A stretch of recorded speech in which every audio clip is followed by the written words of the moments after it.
1928 February 28 ಬೆಂಗಳೂರಿನ central ಕಾಲೇಜಿನಲ್ಲಿ ನೀಡಿದ ಒಂದು ಉಪನ್ಯಾಸದಲ್ಲಿ ಸಿ ವಿ ರಾಮನ್ ಅವರು ಮುಂದೆ ರಾಮನ್ ಎಫೆಕ್ಟ್ ಅಂತ ಯಾವುದು ಪ್ರಸಿದ್ಧವಾಯಿತು ಮತ್ತು ನೊಬೆಲ್ ಪಾರಿತೋಷಿಕಕ್ಕೆ ಪಾತ್ರವಾಯಿತು, ಆ ಬೆಳಕಿನ ಪ್ರಸರಣ ಕ್ರಿಯೆಗೆ ಸಂಬಂಧಪಟ್ಟ ಸಿದ್ಧಾಂತವನ್ನು ಪ್ರಕಟ ಮಾಡಿದರು.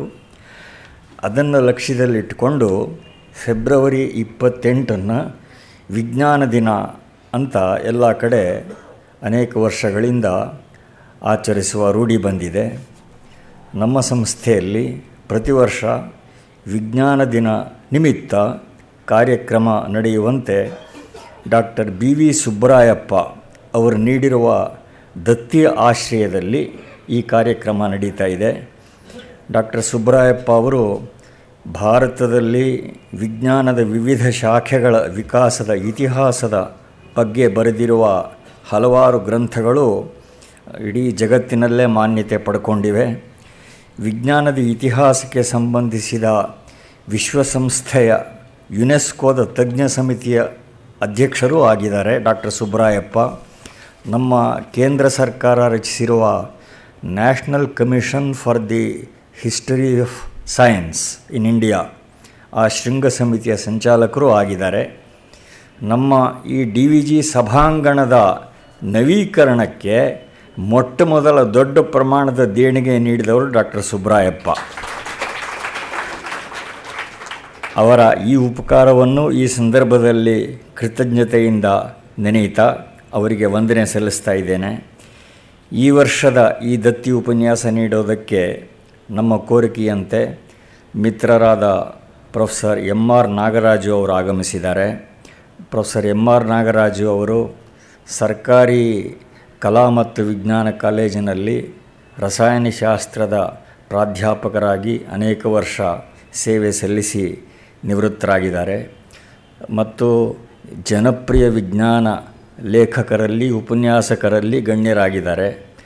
ಅದಕ್ಕಿಂತ ವಿಶೇಷವಾಗಿ ಹೇಳಬಹುದಾದ್ದು DVG ಅವರ ಕೃತಿಗಳ ಬಗ್ಗೆ ಕೂಡ ರಾಜ್ಯದ ಅನೇಕ ಕಡೆಗಳಲ್ಲಿ ಅವರ ಉಪನ್ಯಾಸಗಳು ಅನೇಕ ವರ್ಷಗಳಿಂದ ನಡೆದಿವೆ. ಇವತ್ತು ಮಂಕುತಿಮ್ಮನ ಕಗ್ಗ ಮತ್ತು ವಿಜ್ಞಾನ ಎಂಬ ಸ್ವಾರಸ್ಯಕರವಾದ ವಿಷಯ ಕುರಿತು ಮಾತನಾಡುವವರಿದ್ದಾರೆ ಪ್ರೊಫೆಸರ್ ನಾಗರಾಜು. DVG ಅವರ ಅತ್ಯಂತ ಪ್ರಸಿದ್ಧವಾದ ಕೃತಿ ಮಂಕುತಿಮ್ಮನ ಕಗ್ಗದಲ್ಲಿ ವಿಜ್ಞಾನ ಸಂಬಂಧಿತ ಉಲ್ಲೇಖಗಳು ಹಲವಾರು ಉಂಟು. ಅಲ್ಲದೆ ಆಧುನಿಕ ವಿಜ್ಞಾನ ಕುರಿತೇ DVG ಅವರ ನಿಲುವು ಏನಿತ್ತು ಅನ್ನೋದು ಕೂಡ ಚಿಂತನೀಯವಾದ ಸ್ವಾರಸ್ಯಕರವಾದ ವಿಷಯ. ಈ ಹಲವಾರು ಅಂಶಗಳನ್ನು ಕೇಂದ್ರವಾಗಿಟ್ಟುಕೊಂಡು ಇವತ್ತು ಪ್ರೊಫೆಸರ್ M.R. ನಾಗರಾಜು ಅವರು ಮಾತಾಡೋರಿದ್ದಾರೆ. ತಮ್ಮ ಉಪನ್ಯಾಸವನ್ನು ಆರಂಭಿಸಬೇಕು ಅಂತ ತಮ್ಮೆಲ್ಲರ ಪರವಾಗಿ ಪ್ರೊಫೆಸರ್ M.R. ನಾಗರಾಜು ಅವರನ್ನು ಪ್ರಾರ್ಥನೆ ಮಾಡ್ತೀನಿ.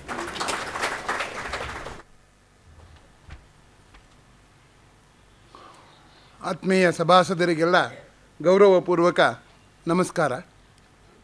ನಾನು 8ನೇ ತರಗತಿಯ ವಿದ್ಯಾರ್ಥಿ ಇದ್ದಿರಬಹುದು. ಆಗ ಮಂಕುತಿಮ್ಮನ ಕಗ್ಗದ ಒಂದು ಪ್ರತಿಯನ್ನು ನಮ್ಮ ಗೆಳೆಯರೊಬ್ಬರು ತಂದುಕೊಟ್ರು. ಅವತ್ತಿನಿಂದ ಇವತ್ತಿನವರೆಗೆ ನನ್ನ ಲಕ್ಷ್ಯವನ್ನು ತನ್ನ ಕಡೆಗೆ ಆ ಕೃತಿ ಹಿಡಿದಿಟ್ಕೊಂಡಿದೆ ಅಂತ ಅನ್ನೋದು ನನಗೂ ಕೂಡ ತುಂಬ ಸೋಜಿಗದ ಸಂಗತಿ. ಯಾಕೆಂದರೆ ಮೊದಲ ಓದಿಗೆ ಅನೇಕ ಕೃತಿಗಳು ನಮ್ಮ ಗಮನ ಸೆಳೆಯುತ್ತೆ. ಆದರೆ ಮತ್ತೆ ಮತ್ತೆ ಓದಿದರೂ ಇನ್ನೊಂದೇನೋ ಹೊಸದಿದೆ ಅನ್ನುವ ಒಂದು ಸುಳುಹನ್ನು ಕೊಡ್ತಾ ಹೋಗುವಂಥ ಕೃತಿಗಳು ಅಪರೂಪ. ಮಾನ್ಯ DVG ಅವರ ಎಲ್ಲ ಕೃತಿಗಳನ್ನು ಪದೇ ಪದೇ ಉದ್ಧರಿಸುತ್ತಿದ್ದರಿಂದ ನನ್ನನ್ನು ಅನೇಕ ಸಹಪಾಠಿಗಳು ಗುಂಡಪ್ಪನವರೇ ಅಂತ ತಮಾಷೆ ಮಾಡ್ತಾ ಇದ್ದದ್ದು ಉಂಟು. ಆ ಸಂದರ್ಭದಲ್ಲಿ ಮಾನ್ಯ DVG ಅವರು ಸ್ಥಾಪಿಸಿರುವ ಈ ಸಭಾಂಗಣ, ಈ ಸಂಸ್ಥೆಯಲ್ಲಿ ಮಾತನಾಡುವುದು ಅಂದರೆ ನನಗೆ ಹೃದಯ ತುಂಬಿ ಬರುವಂಥ ಸಂಗತಿ. ಜೊತೆಗೆ ಅರಿತವರಿರಬೇಕು, ಹರುಷ ಹೆಚ್ಚಲಿಬೇಕು ಅಂತ ಪುರಂದರದಾಸರು ಹೇಳ್ತಾರೆ.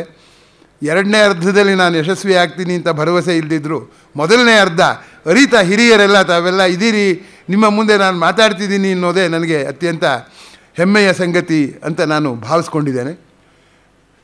ಪ್ರಾಸಂಗಿಕವಾಗಿ ಹೇಳ್ತಾ ಇದ್ದೇನೆ. ನಾಳೆ ದಿವಸ ರಾತ್ರಿ 7:45 ಅಥವಾ 8 ಗಂಟೆ ವಿಧಾನಸಭೆಯಲ್ಲಿ ಇಂದು ಇದ್ದರೆ 7:15 ಇದ್ದರೆ 8 ಗಂಟೆಗೆ, ಇಲ್ಲದೆ ಹೋದರೆ 7:15ಗೆ ಧಾರವಾಡ ಆಕಾಶವಾಣಿಯಿಂದ ವಿಜ್ಞಾನ ಸರ್ವಾಂತರ್ಯಾಮಿ ಎನ್ನುವ ನನ್ನ ಉಪನ್ಯಾಸ ಬಿತ್ತರಗೊಳ್ಳುತ್ತೆ, ತಾವು ಕೇಳಬಹುದು. ಈಗ ನಾನು ವಿಷಯಕ್ಕೆ ನೇರವಾಗಿ ಬರ್ತೇನೆ. ಈ ಯುಗವನ್ನು ವಿವಾದದ ಯುಗ ಅಂತ ಹೇಳೋದೇ ವಾಸಿಯನು. ವಿಮರ್ಶಕರಾದವರು ನಾವು ಹೇಳುವ ಯಾವುದೋ ವಾಕ್ಯವನ್ನು ತೆಗೆದುಕೊಂಡು ಅದರ ಒಂದು ಭಾಗವನ್ನು ಪ್ರತ್ಯೇಕ ಮಾಡಿ ಅದನ್ನು ವಿವಾದ ಎಬ್ಬಿಸುವ ಒಂದು ಪ್ರವೃತ್ತಿಯಿಂದಲೋ ಏನೋ ಬರವಣಿಗೆ ಕೂಡ ಕಡಿಮೆ ಆಗಿ ಹೋಗ್ತಿದೆ ಅಂತ ನನಗೆ ಅನ್ನಿಸ್ತಾ ಇದೆ. ಆದರೆ ನಾನು ಯಾವ ವಿವಾದಕ್ಕೂ ಹೋಗೋದಿಲ್ಲ. ನಾನು DVG ಅವರಿಗೆ ಇದು ವಿಜ್ಞಾನದ ಸಲುವಾಗಿಯೇ ಈ ಪದ್ಯಗಳನ್ನು ಹೀಗೆ ಬರೆದರು ಅಂತ ನಾನು ಹೇಳೋಕ್ಕೆ ಹೋಗೋದಿಲ್ಲ.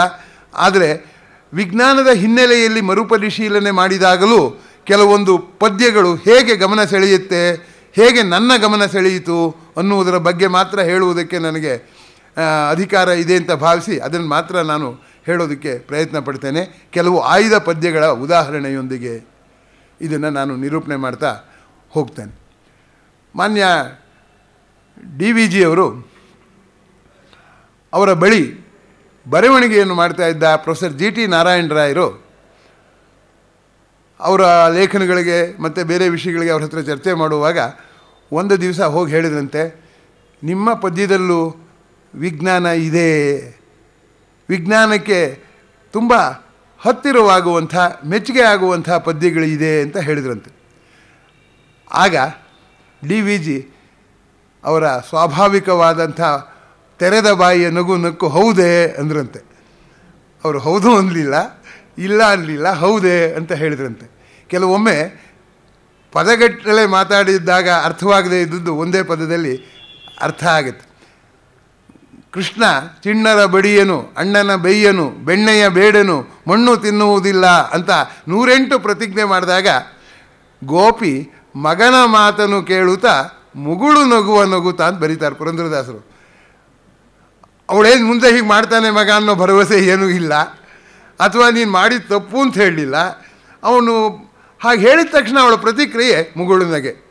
ಹಾಗೆ ಗೋಪಿಯ ಮುಗುಳು ನಗೆಯನ್ನು DVG ಅವರು ನಕ್ಕರು ಅಂತ GT ನಾರಾಯಣ ರಾಯರು ನನ್ನ ಜೊತೆಲಿ ಖಾಸಗಿಯಾಗಿ ಚರ್ಚೆ ಮಾಡುವಾಗ ಹೇಳಿದ್ದು ನೆನಪಿದೆ. ಸ್ನೇಹಿತರೆ, ಇಲ್ಲಿ ಈಗ ನಾನು ಕೆಲವು ಪದ್ಯಗಳನ್ನ ಆಯ್ಕೆ ಮಾಡಿ ಅವುಗಳ ಬಗ್ಗೆ ಹೇಳೋದಕ್ಕೆ ಪ್ರಯತ್ನ ಪಡ್ತೇನೆ. ಮಂಕುತಿಮ್ಮನ ಕಗ್ಗದ 2ನೇ ಪದ್ಯ, ಅದರಲ್ಲಿ ದೇವರು ಅನ್ನೋದಕ್ಕೆ ಸಮರ್ಥನೆಯಾಗಿ ತಮ್ಮದೇ ಆದಂಥ ವಿಶಿಷ್ಟ ರೀತಿಯಲ್ಲಿ ಹೇಳ್ತಾರೆ DVG. ಜೀವ ಜಡರೂಪ ಪ್ರಪಂಚವನಾವುದೋ ಆವರಿಸಿಕೊಂಡು ಒಳನೆರೆದು ಇಹುದಂತೆ ಭಾವ ಕೊಳಪಡದಂತೆ ಅಳತೆಗಳವಡದಂತೆ ಆ ವಿಚಿತ್ರಕ್ಕೆ ನಮಿಸೋ ಮಂಕುತಿಮ್ಮ ಅನ್ನುವಂಥದ್ದು. ಅಳತೆ ಮಾಡುವುದೇ ವಿಜ್ಞಾನದ ಪ್ರಾರಂಭ. ಅಳತೆ ಮಾಡಿ ಪ್ರತಿಯೊಂದನ್ನು ಗುಣಾತ್ಮಕವಾಗಿ ಕ್ವಾಲಿಟೇಟಿವ್ ಆಗಿ ಹೇಳಿದ್ದನ್ನು ಪರಿಮಾಣಾತ್ಮಕವಾಗಿ ಹೇಳುವಂಥ ಪ್ರಯತ್ನ ವಿಜ್ಞಾನ ಅಂತ ನಾನು ಅಂದ್ಕೊಂಡಿದ್ದೇನೆ. ಈ ಪ್ರಯತ್ನದಲ್ಲಿ ಕೆಲವು ಯಶಸ್ಸುಗಳನ್ನು ಕಂಡಿರೋದು ನಿಜ. ಆದರೆ ವಿಜ್ಞಾನದ ದರ್ಶನವನ್ನು ಓದಿದ ಅನೇಕರಿಗೆ ಈ ವಿಷಯ ಗೊತ್ತು. ಏನಂದರೆ ಈ ಅಳತೆಗೂ ಒಂದು ಮಿತಿ ಇದೆ ಅನ್ನುವಂಥ ಸಂಗತಿ. ಈ ಅಳತೆಗೆ ಈ ಒಂದು ಮಿತಿ ಇದೆ ಅನ್ನುವ ಅಂಶವನ್ನು DVG ಅವರು ಹೇಳಿದಾಗ ಒಬ್ಬ ವಿಜ್ಞಾನದ ವಿದ್ಯಾರ್ಥಿಯೊಂದಿಗೆ ಚರ್ಚೆ ಮಾಡಿದಾಗ ಅವ್ರು ಹೇಳಬೇಕಾದ್ದೇ ಬಿಡಿ ಸರ್, ಅವ್ರು ಸೈನ್ಸ್ ಓದ್ದೋರಲ್ಲ ಅಂತ ಒಬ್ಬ ವಿದ್ಯಾರ್ಥಿ ಹೇಳಿದ್ರಿಂದ ನೊಂದುಕೊಂಡು ನಾನೀಗ ಈ ಪದ್ಯ ಪ್ರಸ್ತಾಪ ಮಾಡ್ತಾ ಇದ್ದೀನಿ.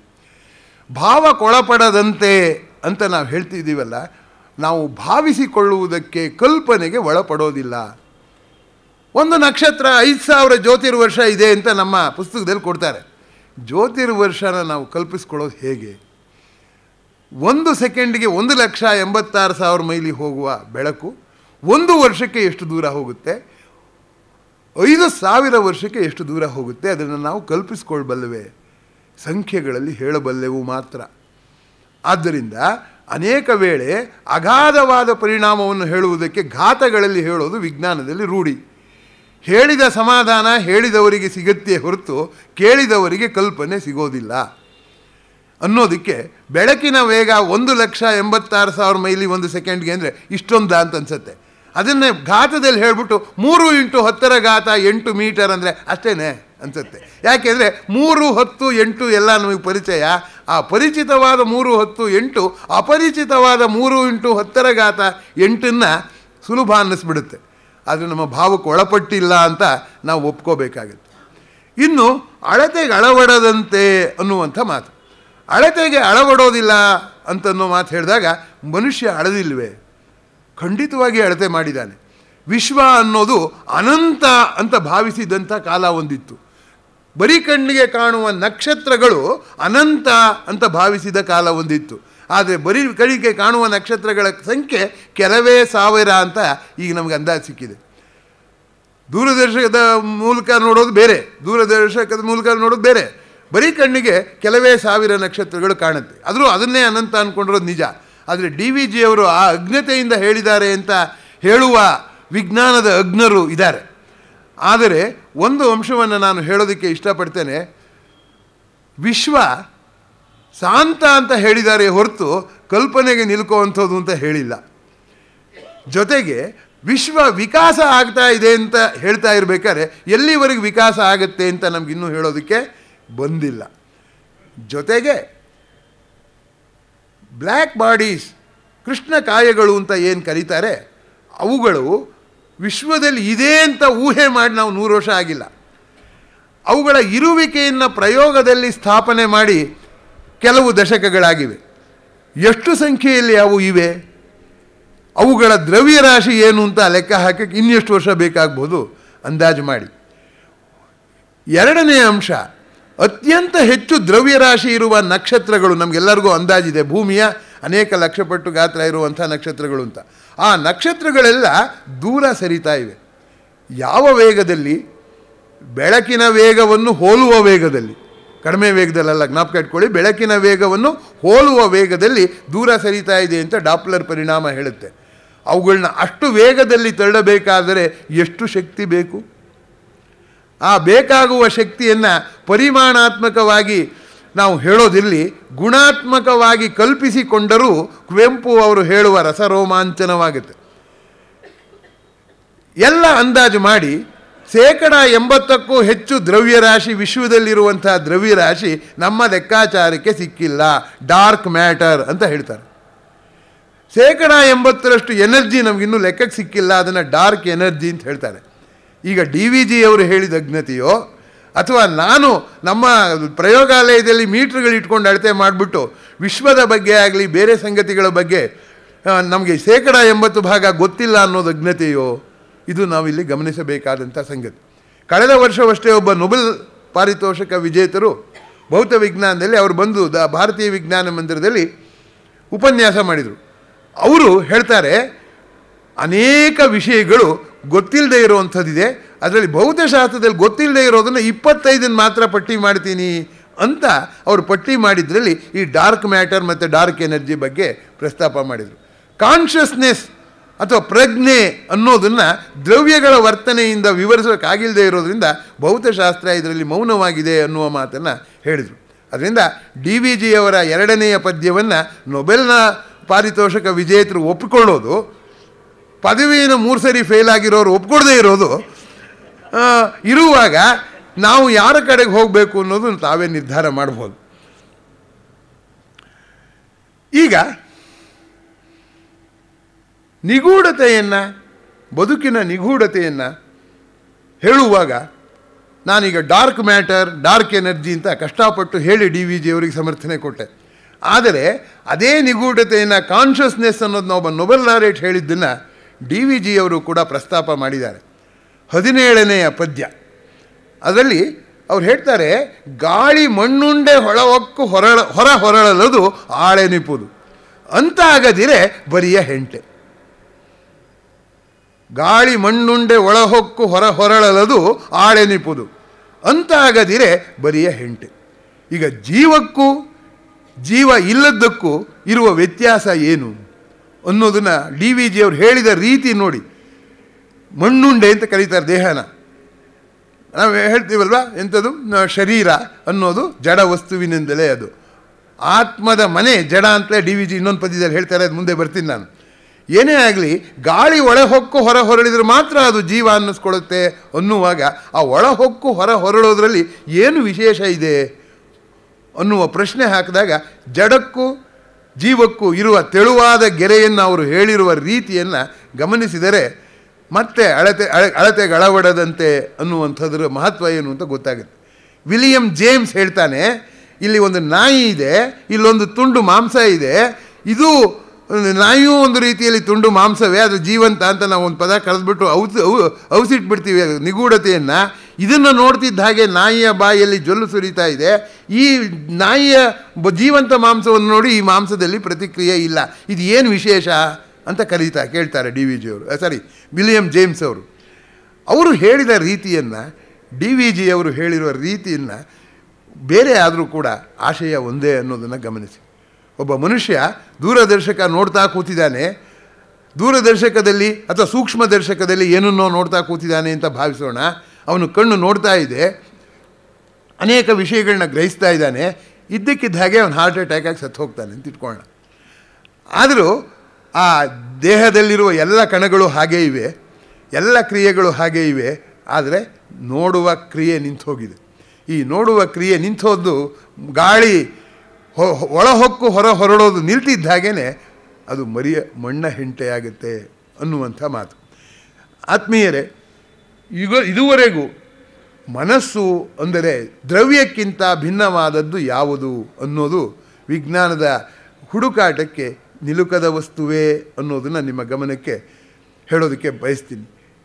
ಗ್ರೀಕ್ ದಾರ್ಶನಿಕರು ಕೂಡ mind is an epiphenomena, ಅಂದರೆ ಎಪಿ ಅಂದರೆ ಮೇಲ್ಪದರದಲ್ಲಿ ಅನ್ನುವಂಥದ್ದು, ಇದೆಲ್ಲ ಸೇರಿಕೊಂಡು ಇದಕ್ಕಿದ್ದ ಹಾಗೆ ಮೇಲ್ಪದರದಲ್ಲಿ ಕಾಣಿಸಿಕೊಳ್ಳುವ ವಿದ್ಯಮಾನ ಅನ್ನೋದನ್ನು ಹೇಳ್ತಾರೆ ಅನ್ನೋದನ್ನು ನಿಮಗೆ ನೆನಪಿಸ್ತಾ, DVG ಅವರು ಗ್ರೀಕ್ ದಾರ್ಶನಿಕರನ್ನು ಆಳವಾಗಿ ಓದಿದ್ದರು. ದೇವರ ಅಸ್ತಿತ್ವವನ್ನು ನಿರಾಕರಿಸುವ ಲುಕ್ರೀಷಿಯಸ್ ಪುಸ್ತಕದಲ್ಲಿ ಅವರು ಒಂದು ಕಾಗದದ ಚೂರು ಇಟ್ಟಿದ್ದರು ಗುರುತಿಗೆ ಅಂತ ಅನ್ನೋದನ್ನು ನಾನು DVG ಅವರ ಪುಸ್ತಕ ಅಲ್ಲಿ ಪ್ರದರ್ಶನಕ್ಕಿಟ್ಟಾಗ ಜನ್ಮಶತಾಬ್ದಿಯಲ್ಲಿ ಗಮನಿಸಿದ್ದು ನೋಡಿದರೆ, ಆ ಎಪಿಫಿನಾಮಿನಾ ಅನ್ನುವುದನ್ನು ಹೇಳುವ ರೀತಿಗೂ DVG ಹೇಳಿರುವ ರೀತಿಗೂ ಗಮನಿಸಬೇಕಾದದ್ದು. ಮಂಕುತಿಮ್ಮನ ವಿಶೇಷ ಕಗ್ಗದ ವಿಶೇಷ ಏನಪ್ಪ ಅಂದರೆ, ಅತ್ಯಂತ ಪರಿಚಿತವಾದ ಅನುಭವದಲ್ಲಿ ಹೇಳಿ ನೆಗೆತಾ ಇದೆಯಲ್ಲ, ಅತ್ಯಂತ ಗಹನವಾದ ಸಂಗತಿಗೆ. ಈ ಎರಡು ಅಂತರ ಖುಷಿ ಕೊಡುತ್ತೆ. ನಾವು ಹೆಚ್ಚು ಎತ್ತರ ಹಾರದಷ್ಟು ಮಾಡಿದ್ರು, ಅದು ಅವರು ಈ ನೆಗೆತಾ ಇದೆಯಲ್ಲ ನಮಗೆ ಅದೇ ಖುಷಿ ಕೊಡುವಂಥದ್ದು. ಯಾಕೆಂದರೆ ಹೇಳ್ತಾನೇ ಇರ್ತಾರೆ, ಇದಕ್ಕಿದ್ದಾಗೆ ಎಲ್ಲಿಗೋ ಹೋಗ್ತಾರೆ. ದಾರಿ ಗುರಿಗಳ ಗೊತ್ತು ಕಾಗೆ ಗುಂಟೇನಯ್ಯ, ಆರ ಮನೆ ಸಂಡಿಗೆಯೋ ಸುಂಡಿಲಿಯೋ ಹುಳುವೋ, ಆರ ಪಿಂಡವೋ ಏನೋ ಅಂತೂ ಭಾಳ ಗತಿ. ಎಲ್ಲ ಚೆನ್ನಾಗೇ ಇದೆ, ಕಾಗೆದು ಹೇಳ್ತಿದ್ದಾರೆ ಅಂತ ನಾವು ತೂಕಡಿಸ್ತಾ ಕೂತಿದ್ರೆ ಕೊನೆ ಕೆನ್ನೆಗೆ ಹೊಡಿತಾರೆ, ಮೀರಿದವನೇಮ್ ನೀನು, in what way you are different ಅಂದ್ಬಿಡ್ತಾರೆ. ಅಲ್ಲಿಗೆ ನಾವೆಲ್ಲ ನೆಗೆದು ಬಿದ್ದು ಹೋಗ್ಬೇಕು. ಇಲ್ಲಿವರೆಗೂ ಹೇಳಿದ್ದು ಇದಕ್ಕೆ ಅಂತ ನಮಗೆ ಗೊತ್ತಾಗಿರೋದೇ ಇಲ್ಲ. ಮಂಕುತಿಮ್ಮನ ಕಗ್ಗದ ಕೊನೆಯ ಸಾಲು ಅನೇಕ ಬಾರಿ ತೂಕಡಿಸಿ ಇವ್ರಿಗೆ ಹೊಡೆಯೋ ಕೆನ್ನೆ ಏಟು ಅಂತಲೇ ನನ್ನ ಭಾವನೆ ಅಂತ ನಾನು ತಿಳ್ಕೊಂಡಿದ್ದೀನಿ. ಇನ್ನು 30ನೆಯ ಪದ್ಯಕ್ಕೆ ಬರ್ತಾ ಇದ್ದೀನಿ. ವೇಳೆಯ ಅಭಾವದಿಂದ ನಾನು ಇಲ್ಲೆಲ್ಲ ವಿದ್ವಾಂಸರೇ ಇರೋದರಿಂದ ಹೆಚ್ಚು ವಿವರಣೆ ಅಗತ್ಯ ಇಲ್ಲ. ಪದ್ಯವನ್ನಾಗಲಿ ವಿಜ್ಞಾನವನ್ನಾಗಲಿ ಅನಗತ್ಯವಾಗಿ ಹಿಂಜುವುದು ನನಗೆ ಇಷ್ಟ ಆಗೋದಿಲ್ಲ. ಅದಕ್ಕೋಸ್ಕರ ಬೇಗ ಹೋಗ್ತಿದ್ದೀನಿ. ಇದನ್ನು ಮನೆಯಲ್ಲಿ ಹೋಗಿ ನಿಧಾನವಾಗಿ ಮೆಲುಕು ಹಾಕಬೇಕು ಅಂತ ತಮ್ಮಲ್ಲಿ ಮನವಿ ಮಾಡ್ಕೋತೀನಿ. ನನಗಂತೂ ನನ್ನ ಸ್ನೇಹಿತ ಹೇಳ್ತಾನೆ, ನೀನು ಬ್ರಹ್ಮಜ್ಞಾನಿ ಅಲ್ವೋ ಹೌದೋ ಗೊತ್ತಿಲ್ಲ ನನಗೆ, ಆದರೆ ನೀನು ಅಜ ಅಂದರೆ ಮೇಕೆ ಹೇಗೆ ಮೆಲುಕು ಹಾಕುತ್ತೋ ನೀನು ಓದಿದ್ದನ್ನು ಸುಮ್ಮನೆ ಇರೋದೇ ಇಲ್ಲ, ಯಾವಾಗಲೂ ರಾತ್ರಿ ನಿದ್ದೆ ಬರಲಿಲ್ಲ ಅಂತ ಇನ್ನೊಂದ್ಸಲಿ ಮೆಲುಕು ಹಾಕ್ತೀಯಾ, ನಮ್ಮ ಹತ್ರ ಮಾತಾಡುವಾಗ ಇನ್ಯಾವಾಗಲೂ ಹೇಳ್ತೀಯಾ ಅಂತ ಹೇಳ್ತಿದ್ದುದುಂಟು. ನೋಡಿ, ಈ ಪದ್ಯ ದಲ್ಲಿ ಬ್ರಹ್ಮ ಮತ್ತು ಸತ್ಯವನ್ನು ಕುರಿತಾದಂಥ ಪದ್ಯ. ಅದು 30ನೇ ಪದ್ಯ. ಬ್ರಹ್ಮವೇ ಸತ್ಯ, ಸೃಷ್ಟಿಯೇ ಮಿಥ್ಯವೆನ್ನುವಡೆ, ಸಂಬಂಧವಿಲ್ಲವೇ ನಾ ವಿಷಯಯುಗಕ್ಕೆ. ಮಿಥ್ಯವಾದದ್ದಕ್ಕೂ ಸತ್ಯವಾದದ್ದಕ್ಕೂ ಸಂಬಂಧವಿಲ್ಲವೇ ಅಂತ ಪ್ರಶ್ನೆ ಹಾಕಿ, ನಮ್ಮ ಕಣ್ಮನಸ್ಸುಗಳೇ ನಮಗೆ ಸಟೆ ಪೇಳುವಡೆ ನಮ್ಮುವುದಾರನೋ ಮಂಕುತಿಮ್ಮ ಅನ್ನೋವಂಥದ್ದನ್ನು ಹೇಳ್ತಾರೆ. ಇಲ್ಲಿ ಒಂದು ಅಂಶವನ್ನು ನಾನು ನಿಮ್ಮ ಗಮನ ಸೆಳೆಯೋದಕ್ಕೆ ಪ್ರಯತ್ನ ಪಡ್ತೇನೆ. ಟ್ರುತ್ತೇ ಬೇರೆ, ಸತ್ಯವೇ ಬೇರೆ. ನಾವು ಅನುವಾದ ಮಾಡುವಾಗ ಸತ್ಯ ಅಂತ ಎಲ್ಲರೂ ಬಂತು ಅಂದರೆ ಕನ್ನಡದಲ್ಲಿ ಇಂಗ್ಲೀಷ್ನಿಗೆ ಟ್ರುತ್ ಅಂತ ಅನುವಾದ ಮಾಡಿಬಿಡ್ತೀವಿ. Truth is verifiable. ಸತ್ಯ ಅನ್ನೋದು ಸತ್ ಅಂದರೆ ಇರುವಂಥದ್ದು. ಡಿ ವಿ ಜಿ ಅದನ್ನು ಮತ್ತೆ ಮತ್ತೆ ಪ್ರಸ್ತಾಪ ಮಾಡಿದ್ದಾರೆ. ಅನ್ನೋದು ಒಳ್ಳೆಯದು ಅನ್ನೋದಕ್ಕೂ ಅಷ್ಟೇ, ಅನ್ನೋದ್ರಿಂದ ಬಂದದ್ದು, ಸತ್ ಅಂದರೆ ಇರುವುದರಿಂದ ಬಂದದ್ದು ಅನ್ನೋವಂಥದ್ದು. ಅದರಿಂದ ಇರುವಂಥದ್ದು ತಾಳೆ ನೋಡೋಕ್ಕಾಗದೇ ಇರುವಂಥದ್ದಾಗಿರ್ಬೋದು. ಈಗಿನ್ನು ಜೀವ ಒಬ್ಬ ಅಳತೆಗೆ ಅಳವಡದಂತೆ ಜೀವ ಎಪಿಫಿನಾಮಿನಾ ಅನ್ನೋದು ಹೇಳಿದ್ನಲ್ಲ, ಅದನ್ನು ಯಾವ ವೆರಿಫಿಕೇಷನ್ಗೆ ಒಳಪಡಿಸೋಕ್ಕಾಗುತ್ತೆ? ನಮ್ಮ ತರ್ಕದ ಇದಕ್ಕೆ ಸಿಕ್ಕೋದಿಲ್ಲ ಅದು. ಹಾಗಾಗಿ ಇಲ್ಲಿ ಕಣ್ಣು ಹೇಳ್ತಾ ಇರೋದು ಸತ್ಯವೋ ಸುಳ್ಳೋ ಅನ್ನುವ ಪ್ರಶ್ನೆ. ಈ ಪ್ರಶ್ನೆಯನ್ನು ನಮ್ಮ ಯುವಜನರ ಮುಂದೆ ಹಾಕಿದಾಗ, ಈ ಪದ್ಯವನ್ನು ಹೇಳಿದಾಗ, 38 ವರ್ಷಗಳ ಕಾಲ ಕಾಲೇಜು ವಿದ್ಯಾರ್ಥಿಗಳೊಡನೆ ಒಡನಾಟ ಮಾಡ್ತಿದ್ದಾಗೆಲ್ಲ ಇಂಥ ಪ್ರಶ್ನೆಗಳನ್ನ ಹಾಕಿ ಅವ್ರನ್ನ ಕೆಣಕಿ ಅನುಭವದ ಮೇಲೆ ಹೇಳ್ತಾ ಇದ್ದೀನಿ. ಅವ್ರು ಹೇಳ್ತಾರೆ, ಹೌದು ಸರ್, ನಮ್ಮ ಕಣ್ಣಿಗೆ ಕಾಣೋದೆಲ್ಲ ಸುಳ್ಳು, ಬ್ರಹ್ಮ ಸತ್ಯ ಜಗನ್ಮಿಥ್ಯ ಅಂದ್ಬಿಡ್ತೀರಾ ನೀವು. ಕಾಣೋ ಸುಳ್ಳು ಅಂದರೆ ಕಾಣದೇ ಇರೋದು ನಿಜ ಅಂತ ನಂಬೋದು ಹೇಗೆ ಅಂತ ಅವ್ರು ಕೇಳಿದ್ದಾರೆ. ಪ್ರಶ್ನೆ ಏನು ಅಂದರೆ, ಕಣ್ಣು ಹೇಳಿದ್ದು ಸತ್ಯ ನಿಜ, ಆದರೆ ಅದು ಯಾವ ಸತ್ಯ? ವರ್ತಮಾನದ ಸತ್ಯ. ಈಗ ನನ್ನ ಕಣ್ಣೆದುರು ಒಂದು ಲೋಟ ಇದೆ, ಅದರಲ್ಲಿ ನೀರಿದೆ, ಮೇಲೆ ಮುಚ್ಚಳ ಇದೆ ಅನ್ನೋದು ಟ್ರುತ್. ನೀವು ಕೂಡ ವೆರಿಫೈ ಮಾಡ್ಬೋದು. ಆದರೆ ಇದು ಸತ್ಯವೋ? ಇದು ಈ 50 ವರ್ಷದ ಹಿಂದೆ ಹೇಗಿತ್ತು ಅನ್ನೋದನ್ನು ಈ ಹೇಳಿಕೆ ಹೇಳುತ್ತೋ? ನನ್ನ ಕಣ್ಣು ಗುರುತಿಸುತ್ತೋ?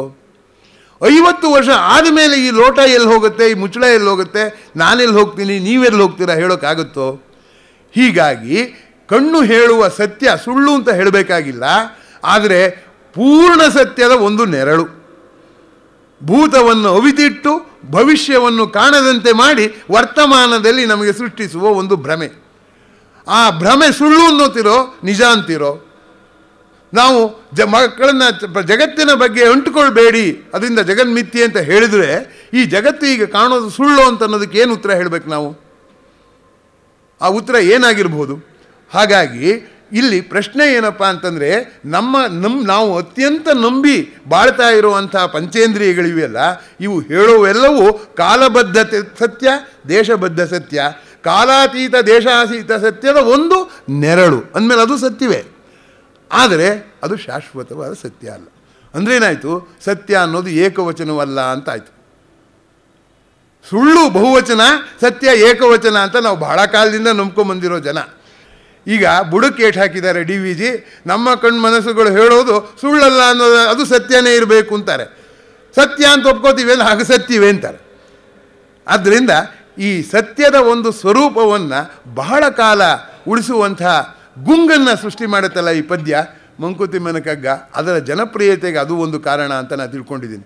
ಯಾವುದನ್ನು ಓದಿದರೆ, ಯಾವುದನ್ನು ಕೇಳಿದರೆ, ಆ ಓದು ಕೇಳು ಮುಗಿದ ಹೋದ ಮೇಲೂ ಅದರ ಗುಂಗು ಉಳಿಸುತ್ತೋ ಅದು ಶ್ರೇಷ್ಠವಾದ ಕೃತಿ ಅಂತ ನಾನು ಅಂದ್ಕೊಂಡಿದ್ದೀನಿ. ವರ್ಡ್ಸ್ವರ್ತ್ ಹೇಳಿದಾಗೆ, music in the heart I bore long after it was not heard any more. ಅದು ಹಾಡು ನಾನು ಅವತ್ತೊಂದೇ ದಿವಸ ಕೇಳಿದ್ದು, ಆಮೇಲೆ ನಾನು ಹಾಡು ಕೇಳಿಯೇ ಇಲ್ಲ. ಆದರೂ ಅದರ ಹಾಡಿನ ಸಾಹಿತ್ಯ ನಂಗೆ ಗೊತ್ತಿಲ್ಲ, ಆ ಹಾಡಿನ ಗುಂಗು ಉಳ್ಕೊಂಡಿದೆ ಅಂತ. ಹೀಗೆ ಮಂಕುತಿಮ್ಮನ ಕಗ್ಗದಲ್ಲಿ ನಾನು ಹೀಗೆ ಉದ್ದಕ್ಕೂ ಮಾತಾಡ್ಬಿಟ್ರೆ ನಿಮಗೆ ಹಾಗೆ ಅನ್ಸುತ್ತೆ, ಅಯ್ಯೋ ಇದನ್ನು ಎಂಜಾಯ್ ಮಾಡೋಕ್ಕೆ ಬಿಡ್ತಿಲ್ವಲ್ಲ, ಮುಂದಕ್ಕೆ ಕರ್ಕೊಂಡು ಹೋಗ್ತಿದ್ದಾರಲ್ಲ ಅಂತ ನಿಮಗೆ ಅನಿಸಿದರೆ ಆವಾಗ ನೀವು ಮಂಕುತಿಮ್ಮನ ಕಗ್ಗದ ಚಟ ಹತ್ತಿದೆ ಅಂತ. ಇಲ್ಲದೇ ಇದ್ದರೆ ಕೇವಲ ಶಬ್ದವಾಗಿ ನನ್ನ ಬಾಯಿಂದ ಹೊರಟು ನಿಮ್ಮ ಕಿವಿಗೆ ತಲುಪಿ ಮುಗಿದೋಯ್ತು ಅದರ ಕತೆ ಅಂತ.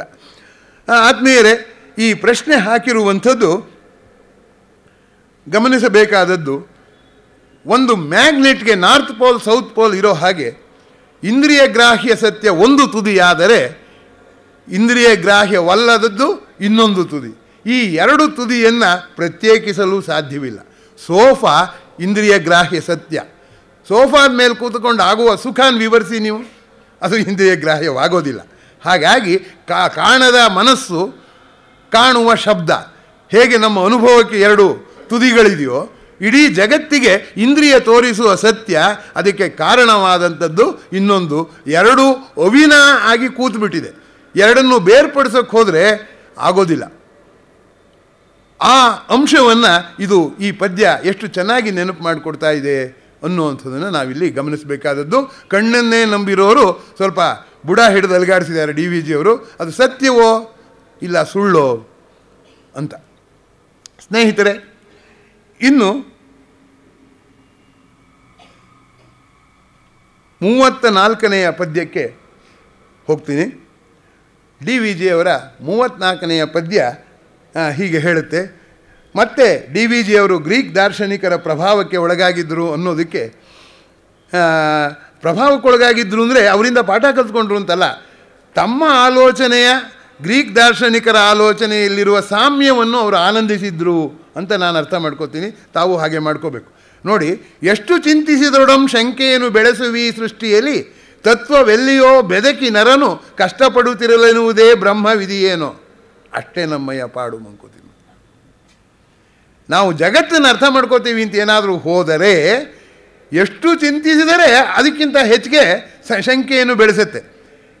ಇದೇ ಆಲೋಚನೆಯ ಸುಳಿಗೆ ಸಿಕ್ಕಿಯೋ ಏನೋ GP ರಾಜರತ್ನಂ ಅವರು ಕೂಡ ಬರೆದ್ರು, ಯೋಚಿಸಿದಷ್ಟು ಹೊತ್ಕೊಂತೈತೆ ಯೋಚನೆಗೊಂದು ಹೊಸ ಸಾಣೆ. ಯೋಚನೆ ಮಾಡ್ತಾ ಇದ್ರೆ ಅದಕ್ಕೊಂದು ಹೊಸ ಸಾಣೆ ಹತ್ಕೊಡುತ್ತೆ ಅಂತ GP ರಾಜರತ್ನಂ ಅವರು ಬರೆದಿದ್ದನ್ನು ಈ ಸಂದರ್ಭದಲ್ಲಿ ಪ್ರಾಸಂಗಿಕವಾಗಿ ನೆನಪಿಸ್ಕೊತೀನಿ. ಮತ್ತು ಸಾಕ್ರೆಟೀಸ್ ವಿಜ್ಞಾನದ ಬಗ್ಗೆ ಹೇಳಿದ್ದು ಇದೆ. ವಿಜ್ಞಾನದ ಮೂಲಕ ಪ್ರಕೃತಿಯನ್ನು ಅರ್ಥ ಮಾಡ್ಕೋತೀನಿ ಅಂತ ನೀವು ಹೋಗ್ತಿರಲ್ಲ, ಹಾಗೆ ಹೋಗ್ತಾ ಹೋದರೆ ಏನಾಗುತ್ತೆ, ಹೊಸ ಹೊಸ ಪ್ರಶ್ನೆಗಳು ಹೇಳ್ತಾ ಹೋಗುತ್ತೆ. ಆ ಹೊಸ ಪ್ರಶ್ನೆಗೆ ಉತ್ತರ ಹುಡುಕಿ ಇನ್ನೂ ಹೊಸ ಪ್ರಶ್ನೆಗಳಿರುತ್ತೆ. ನಿಮ್ಮ ಹುಡುಕಾಟ ಮುಂದುವರಿತಾನೇ ಹೋಗುತ್ತೆ. ಬದುಕು ಶಾಂತವಾದದ್ದು, ಸುಂದರವಾಗಿ ಬದುಕುವುದು ಹೇಗೆ ಅಂತ ಆಲೋಚನೆ ಮಾಡೋದು ಬಿಟ್ಟು ಈ ರೀತಿಯ ಹುಡುಕಾಟದ ಬೆನ್ನು ಹತ್ತಿ ಹೋದರೆ ಆ ಮೃಗಜಲಾನ್ವೇಷಣೆಯಲ್ಲಿ ನೀವು ಓಡಾಟದಲ್ಲೇ ಜೀವನ ಮುಗಿದೋಗುತ್ತೆ. Life is lost in living ಅಂತ ಇಲಿಯಟ್ ಹೇಳಿದ ಹಾಗೆ life is lost in searching ಆಗುತ್ತೆ. ಅದರಿಂದ ವಿಜ್ಞಾನ ಮಾಡಬೇಡಿ, ಓದಬೇಡಿ ಅನ್ನೋ ಅರ್ಥದಲ್ಲೇ ವಿಜ್ಞಾನದ ಬಗ್ಗೆ ಹೆಚ್ಚು ಚಿಂತನೆ ಮಾಡಬೇಡಿ ಅಂತ ಸಾಕ್ರೆಟೀಸ್ ಹೇಳಿದ್ದುಂಟು. ತುಂಬ ಇನ್ನೊಂದು ಆಶ್ಚರ್ಯದ ಸಂಗತಿ ಸಾಕ್ರೆಟೀಸ್ ಬಗ್ಗೆ ವಿಜ್ಞಾನದ ಇತಿಹಾಸಕಾರರು ಬರೀತಾರೆ. ಸಾಕ್ರೆಟೀಸ್ ಹಾಗೆ ಹೇಳಿದ್ದು ನಿಜ, ಅದ್ರ ಜೊತೆಗೆ ಇನ್ನೊಂದು ಅಂಶವೂ ನಿಜ. ಏನು ಅಂದರೆ, ಸಾಕ್ರೆಟೀಸ್ ಹಾಗೆ ಹೇಳಿದರೂ ಸಾಕ್ರೆಟೀಸ್ನ ಆಲೋಚನೆಗಳು ವಿಜ್ಞಾನದ ಬೆಳವಣಿಗೆಗೆ ಸಹಾಯ ಮಾಡ್ತು ಅಂತ ಹೇಳ್ತಾರೆ. ಇದು ಹೇಗಿದು? ವಿಜ್ಞಾನ ಮಾಡಬೇಡಿ ಅಂತ ಹೇಳಿದ ವ್ಯಕ್ತಿಯ ಅಭಿಪ್ರಾಯಗಳು ವಿಜ್ಞಾನದ ಬೆಳವಣಿಗೆಗೆ ಹೇಗೆ ಸಹಾಯವಾಯಿತು ಅಂತ ನಮ್ಮ ನೇರ ತರ್ಕಕ್ಕೆ ಹೊಳೆಯೋದಿಲ್ಲ. ಆದರೆ ಇತಿಹಾಸಕಾರರು ಹೀಗೆ ದಾಖಲು ಮಾಡ್ತಾರೆ, ವಿಜ್ಞಾನದ ಆಲೋಚನೆ ಮಾಡದೇ ಇದ್ಮೇಲೆ ಶಾಶ್ವತವಾದ ಸತ್ಯವನ್ನು ಹುಡುಕಿ. ಆ ಶಾಶ್ವತವಾದ ಸತ್ಯವನ್ನು ಹುಡುಕಿದಾಗ ದೇಹ ಕಡಿಮೆಯಾಗಿ ಕಾಣುತ್ತೆ. ಆತ್ಮ, ಮೌಲ್ಯಗಳು, ಬದುಕಿನ ಮೌಲ್ಯಗಳನ್ನು ಕುರಿತು ಚಿಂತನೆ ಮಾಡಿ ಅಂತ ಇವರು ಸಾಕ್ರೆಟೀಸ್ ಅವರು ಹೇಳಿದ್ರಿಂದ ದೇಹ ಅನ್ನೋದು ಅಷ್ಟೊಂದು ನಾವು ಮಮಕಾರ ಬಿಟ್ಟು ಸಾಕಿದ್ದೀವಲ್ಲ, ಅದನ್ನು ಸಂತೋಷಪಡಿಸೋಕೆ ಜೀವನವಿಡೀ ಕಳೆದಿದ್ದೀವಲ್ಲ. ಆ ಜೀವನವಿಡೀ ಕಳೆದಿರೋವಂಥದ್ದು ಕೊನೆಗೆ ಒಂದು ಸುಭಾಷಿತ ಹೇಳುತ್ತೆ, ಈ ದೇಹ ಸತ್ತೋದ ಮೇಲೆ ಮಗನಿಗೆ ಸೇರಿದ್ದೋ, ಗೆದ್ಲು ಹುಳುಗೆ ಸೇರಿದ್ದೋ, ಮರಕ್ಕೆ ಸೇರಿದ್ದೋ, ಇನ್ಯಾವ ಪ್ರಾಣಿಗೆ ಸೇರಿದ್ದೋ ಗೊತ್ತಿಲ್ಲ ಅಂತ ಹೇಳ್ತಾರೆ. ಆ ರೀತಿಯಾದಂಥ ಆಲೋಚನೆ ಬರುವಂಥ ಸಾಕ್ರೆಟೀಸ್ ಮಾತಾಡಿದ್ರಿಂದ ದೇಹದ ಬಗ್ಗೆ ಉಪೇಕ್ಷೆ ಬಂದಿದ್ದರಿಂದ ಮೃತದೇಹವನ್ನು ಕತ್ತರಿಸಿ ಅಧ್ಯಯನ ಮಾಡೋದಕ್ಕೆ ಜನ ಕೊಡೋದಕ್ಕೆ ಅನುಕೂಲ ಆಯಿತು. ಅದರಿಂದ ಯಾವುದು ವೈದ್ಯಕೀಯ ಕ್ಷೇತ್ರ ಬೆಳೆಯೋದಕ್ಕೆ ಸಾಧ್ಯ ಆಯಿತು, ದೇಹದ ಡಿಸೆಕ್ಷನ್ಗೆ ಸಾಧ್ಯ ಆಯಿತು ಅನ್ನುವ ಮಾತನ್ನು ಕೂಡ ಹೇಳ್ತಾರೆ. ಹಾಗೆ ಇಲ್ಲಿ ಆ ಜೀವನದ ನಿಗೂಢತೆ ಇದೆಯಲ್ಲ, ಎಷ್ಟು ಚಿಂತಿಸಿದೊಡಂ ಶಂಕೆಯನ್ನು ಬೆಳೆಸುವಿ ಸೃಷ್ಟಿಯಲ್ಲಿ, ಸತ್ವವನ್ನೆಲ್ಲಿಯೋ ಹುಡುಕಿ ನರನು ಕಷ್ಟಪಡುತ್ತಿರಲೆನ್ನುವುದೇ ವಿಧಿ, ಅಷ್ಟೇ ನಮ್ಮಯ್ಯ ಪಾಡು ಅಂತ. ಇಲ್ಲಿ ಈ ಪದ್ಯವನ್ನು ಇನ್ನೂ ಚೆನ್ನಾಗಿ ಅರ್ಥ ಮಾಡ್ಕೋಬೇಕು ಅಂದರೆ ಬ್ರಹ್ಮ ಅನ್ನುವುದರ ರೂಪಕಾರ್ಥಕವನ್ನು ತಗೋಬೇಕು. ಬ್ರಹ್ಮ ಅಂದರೆ ಸೃಷ್ಟಿಕರ್ತ ಅಥವಾ ಪ್ರಕೃತಿ ಅಂತ ಅನ್ನೋದಾದರೆ, ಆ ಸೃಷ್ಟಿಯನ್ನು ಅನುಸರಿಸಿ ಬರೋದೇ ಅನುಸೃಷ್ಟಿ. ಬ್ರಹ್ಮನ ಹೆಂಡತಿ ಸರಸ್ವತಿ.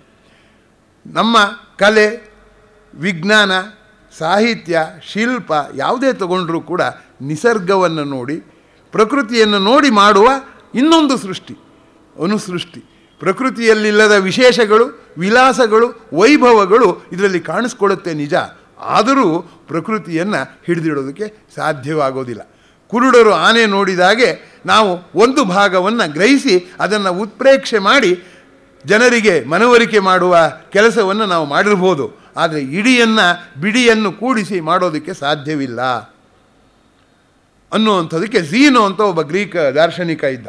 ಅವನೇನು ಹೇಳ್ತಾ ಇದ್ದ ಅಂದರೆ, ಒಂದು ಲೋಹದ ತುಂಡನ್ನು ತಗೊಂಡು ಮೇಲಿಂದ ಎತ್ತಾಕಿ ಶಬ್ದ ಆಗುತ್ತೆ, ಅರ್ಧ ಮಾಡಿ ಎತ್ತಾಕಿ ಶಬ್ದ ಆಗುತ್ತೆ, ಇನ್ನೂ ಅರ್ಧ ಮಾಡಿ ಶಬ್ದ ಹಾಕಿ, ಹಾಗೇ ಒಂದು ಸಣ್ಣ ಕಣವನ್ನಾಗಿ ಮಾಡಿದಾಗ ಶಬ್ದ ಆಗೋದಿಲ್ಲ. ಹಾಗಾದರೆ ಆ ಕಣವನ್ನು ದೊಡ್ಡದು ಮಾಡಿದಾಗ ಶಬ್ದ ಯಾವ ಹಂತದಲ್ಲಿ ಸೃಷ್ಟಿಯಾಯಿತು ಅಂತ ಪ್ರಶ್ನೆ ಹಾಕಿ ಜನರಿಗೆ ಗೊಂದಲ ಎಬ್ಬಿಸುವ ಝೀನೋ ವಿಜ್ಞಾನದ ಬಗ್ಗೆ ಹೇಳ್ತಾನೆ. ನಿಸರ್ಗವನ್ನು ಖಂಡವಾಗಿ ಅಧ್ಯಯನ ಮಾಡಿ ಇಂಟಿಗ್ರೇಟ್ ಮಾಡ್ತೀನಿ, ಸಮಗ್ರಗೊಳಿಸ್ತೀನಿ ಅಂತ ಹೇಳ್ತಿರಲ್ಲ, ಸಮಗ್ರಗೊಳಿಸುವ ಪ್ರಯತ್ನದಲ್ಲಿಯೇ ಕೆಲವು ಇತಿಮಿತಿಗಳಿರುತ್ತೆ. ಯಾಕೆಂದರೆ ಖಂಡದ ವರ್ತನೆ ಇಡಿಯ ವರ್ತನೆ ಆಗೋದಿಲ್ಲ. ಬಿಡಿಯನ್ನು ಅರ್ಥ ಮಾಡಿಕೊಂಡು ಇಡಿಯನ್ನು ಅರ್ಥ ಮಾಡ್ಕೊಳ್ಳೋದಕ್ಕೆ ಸಾಧ್ಯವಿಲ್ಲ ಅನ್ನುವ ಮಾತು.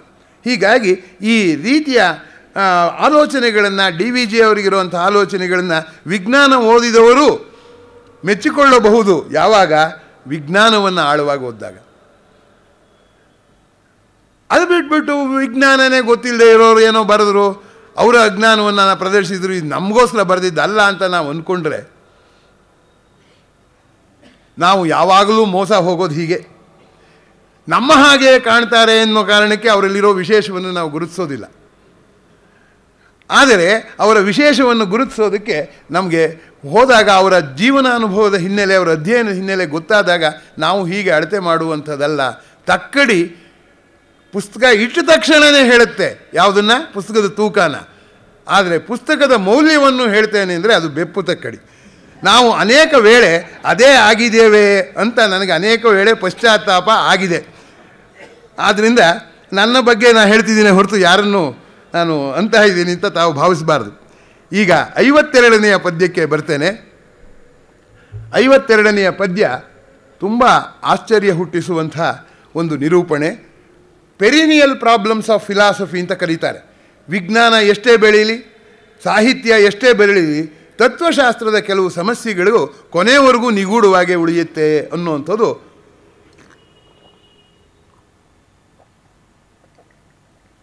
ನನಗೆ. ಜ್ಞಾನದಾಹ ಕಡಿಮೆ, ಜಲದಾಹ ಜಾಸ್ತಿ. ಸ್ವಲ್ಪ ನೀರು ತಂದಿಟ್ಟಿರಿ ಸರ್. ಈ ಪದ್ಯವನ್ನು ಗಮನಿಸಿ. ಗಗನ ನೀಲಿಮೆ ಕಣ್ಗೆ ಸೊಗವ ನೀವಂತೆ ಮುಗಿವ ತರಣೆಯ ರಕ್ತ ಹಿತವೆನಿಸದೇಕೋ. ಈ DVG ಒಂದು ಕೆಲಸ ಮಾಡ್ತಾರೆ, ಕ್ವಶನ್ ಮಾರ್ಕ್ ಹಾಕ್ತಾರೆ. ತುಂಬ ಅಪಾಯಕಾರಿ ಪ್ರಶ್ನಾರ್ಥಕ ಚಿಹ್ನೆಗಳದು. ಗೊತ್ತಿಲ್ಲದೆ ಹಾಕಿದ್ದಲ್ಲ ಅಂತ ನಾವು ತಿಳ್ಕೊಂಡು, ಕನ್ನಡ ಭಾಷೆನೇ ಹಾಗೆ. ಈ ಉದಾಹರಣೆಗೆ ನಾನು ಆಡಳಿತ ಕನ್ನಡ ಶಿಬಿರಕ್ಕೆ ಹೋದಾಗ ಹೇಳ್ತಿದ್ದೆ, ಇಂಗ್ಲೀಷ್ನಲ್ಲಿ ವೈ ಹೌ ಅಂತ ಬಂದುಬಿಟ್ರೆ ಒಂದು ಕ್ವಶನ್ ಮಾರ್ಕ್ ಹಾಕಬೇಕು ಅಂತ ತುಂಬ ಸುಲಭ ಹಾಕೋದು. ಅದು ಕನ್ನಡದಲ್ಲಿ ಹಾಕೋ ಹಾಗಿಲ್ಲ. ಈಗ ಎದೆ ಮಟ್ಟ ನಿಂತ ಹೂ ಬಳ್ಳಿ ಎಷ್ಟೊಂದು ಹೂವು ಅದರಲ್ಲಿ ಅಂದರೆ ಕ್ವಶನ್ ಮಾರ್ಕ್ ಹಾಕ್ಬಿಟ್ರೆ ಎಣಿಸ್ಬಿಟ್ಟು ಹೇಳು ಅಂತಾಗತ್ತೆ. ಆ ವಾಕ್ಯದ ಅರ್ಥ ಅದಲ್ಲವೇ ಅಲ್ಲ. ಎಷ್ಟೊಂದು ಹೂವು ಅದರಲ್ಲಿ ಅಂದರೆ ಎಣಿಸು ಅಂತಲ್ಲ, ಎಣಿಸ್ದಲೇ ಹೇಳ್ಬೋದು ಸಾಕಷ್ಟು ಹೂವಿದೆ ಅಂತ ಅರ್ಥ ಆಗುತ್ತೆ. ಹಾಗೆ ಇಲ್ಲಿ ನೋಡಿ, ಗಗನ ನೀಲಿಮೆ, ಆಕಾಶದ ನೀಲಿ ಇದೆಯಲ್ಲ, ತಿಳಿ ನೀಲಿ, ನನಗದು ಯಾಕೋ ಖುಷಿ ಕೊಡುತ್ತೆ. ಮುಗಿಯುವ ತರಣಿಯ ರಕ್ತ ಹಿತವೆನಿಸೋದು ಏಕೋ, ಅದು ಯಾಕೋ ಸೂರ್ಯ ಮುಳುಗುವಾಗಿನ ರಕ್ತ ಹಿತ ಅಂತ ಅನಿಸೋದಿಲ್ಲ ಅಂತ ಹೇಳ್ತಾರೆ DVG. ಅದು ಯಾಕೆ ಹೇಳಿದರು? ಅವ್ರು ಗೊತ್ತಿಲ್ಲದೆ ಹೇಳಿದರು ಅಂತ ನಾವು ಅಂದ್ಕೊಂಡ್ರೆ ಎಷ್ಟು ದಡ್ಡರಾಗ್ತೀವಿ ಅನ್ನೋಕ್ಕೆ ಅವರು ಕೆಂಪು ಅನ್ನೋಕ್ಕೆ ಬಳಸಿರೋ ಪದ ಏನು? ರಕ್ತ ಅಂತ. ಬೇಕಾದ್ರೆ ನೋಡಿ, ಮಾತ್ರೆ ಸರಿಯಾಗಿ ಕೂತ್ಕೊಳ್ಳುತ್ತೆ. ಮುಗಿಯುವ ತರಣಿಯ ಕೆಂಪು ಅಂತ ಹೇಳಿದರೂ ಕೂಡ ನಡೀತಾ ಇತ್ತು. ಮುಗಿಯುವ ತರಣಿಯ ರಾಗ ಅಂತ ಹೇಳಿದರೂ ಕೂಡ ನಡೀತಾ ಇತ್ತು. ರಾಗ ಅಂತ ಕೆಂಪನ್ನು ಹೇಳಿದಾಗ ಅದು ಪ್ರೀತಿಯನ್ನು ನೆನಪು ಮಾಡಿಕೊಡುತ್ತೆ ಅನ್ನೋ ಹಾಗೆ, ರಕ್ತ ಅಂತ ಹೇಳುವಾಗ ಸಾವನ್ನು ನೆನಪು ಮಾಡಿಕೊಡುತ್ತೆ. ಮನುಷ್ಯನಿಗೆ ಇಷ್ಟ ಆಗೋದು, ಕಷ್ಟ ಆಗೋದು ಇಟ್ ಈಸ್ ಬೈ ಅಸೋಸಿಯೇಷನ್ ಅಂತ ಮನಃಶಾಸ್ತ್ರ ಹೇಳುತ್ತೆ. ನಮಗೆ ಮುಗಿಯುವ ಸೂರ್ಯ ಮುಳುಗೋದನ್ನು ನೋಡಿದರೆ ನಮ್ಗೆ ಯಾಕೆ ಇಷ್ಟ ಆಗಲ್ಲ ಅಂದರೆ, ಆ ಬಣ್ಣ ನೋಡಿದಾಗ ಕೆಂಪು ನೆನಪಾಗುತ್ತೆ, ಕೆಂಪು ನೋಡಿದಾಗ ರಕ್ತ ನೆನಪಾಗುತ್ತೆ, ರಕ್ತ ನೋಡಿದಾಗ ಸಾವು ನೆನಪಾಗುತ್ತೆ. ಹಿತವೆನಿಸೋದು ಏಕೋ ಅನ್ನುವಾಗ ಏಕೆ ಅನ್ನೋದನ್ನು ಹೇಳಿದ್ದಾರೆ ಅವರು, ರಕ್ತ ಅನ್ನೋ ಪದದ ಮೂಲಕ ಸೂಚಿಸಿದ್ದಾರೆ. ಅಷ್ಟು ಸೂಕ್ಷ್ಮವಾಗದೇ ಹೋದರೆ ಮಂಕುತಿಮ್ಮನ ಕಗ್ಗ ನಮ್ಮ ಅರಿವಿನ ಎಳೆಗೆ ಸಿಕ್ಕೋದೇ ಇಲ್ಲ. ಅದನ್ನು DVG ಅವರೇ ಹೇಳಿಬಿಟ್ಟಿದ್ದಾರೆ ಅಲ್ವೇ. ಏನು, ದ್ರಾಕ್ಷಿ ರಸವೇನಲ್ಲ ಜೀವನದ ತಿರುಳಾರಿಗಂ, ಇಕ್ಷು ದಂಡದ ಓಲು ಕಷ್ಟ ಭೋಜನವೇ, ದಕ್ಷತೆಯ ನಿಡಿವಂಗೆ ಒಂದೆರಡು ಗುಟುಕು ರಸ ಮಾಕ್ಷಿಕರು ಮಿಕ್ಕೆಲ್ಲ ಮಂಕು. ಜೀವನವನ್ನೇ ಮಾಕ್ಷಿಕವಾಗಿ ನೋಡೋರು ಮಂಕುತಿಮ್ಮನ ಕಗ್ಗವನ್ನು ಮಾಕ್ಷಿಕವಾಗಿಯೇ ನೋಡ್ತಾರೆ. ಅವ್ರಿಗೆ ಸಿಗೋದು ಅಷ್ಟೇ. ಬಿಡಿ, ಅವರ ಸುದ್ದಿ ಬಿಡೋಣ. ಈಗ ಗಗನ ನೀಲಿಮೆ ಕಣ್ಗೆ ಸೊಗವ ನೀವಂತೆ ಮುಗಿವ ತರಣಿಯ ರಕ್ತ ಹಿತವೆನಿಸದೇಕೋ.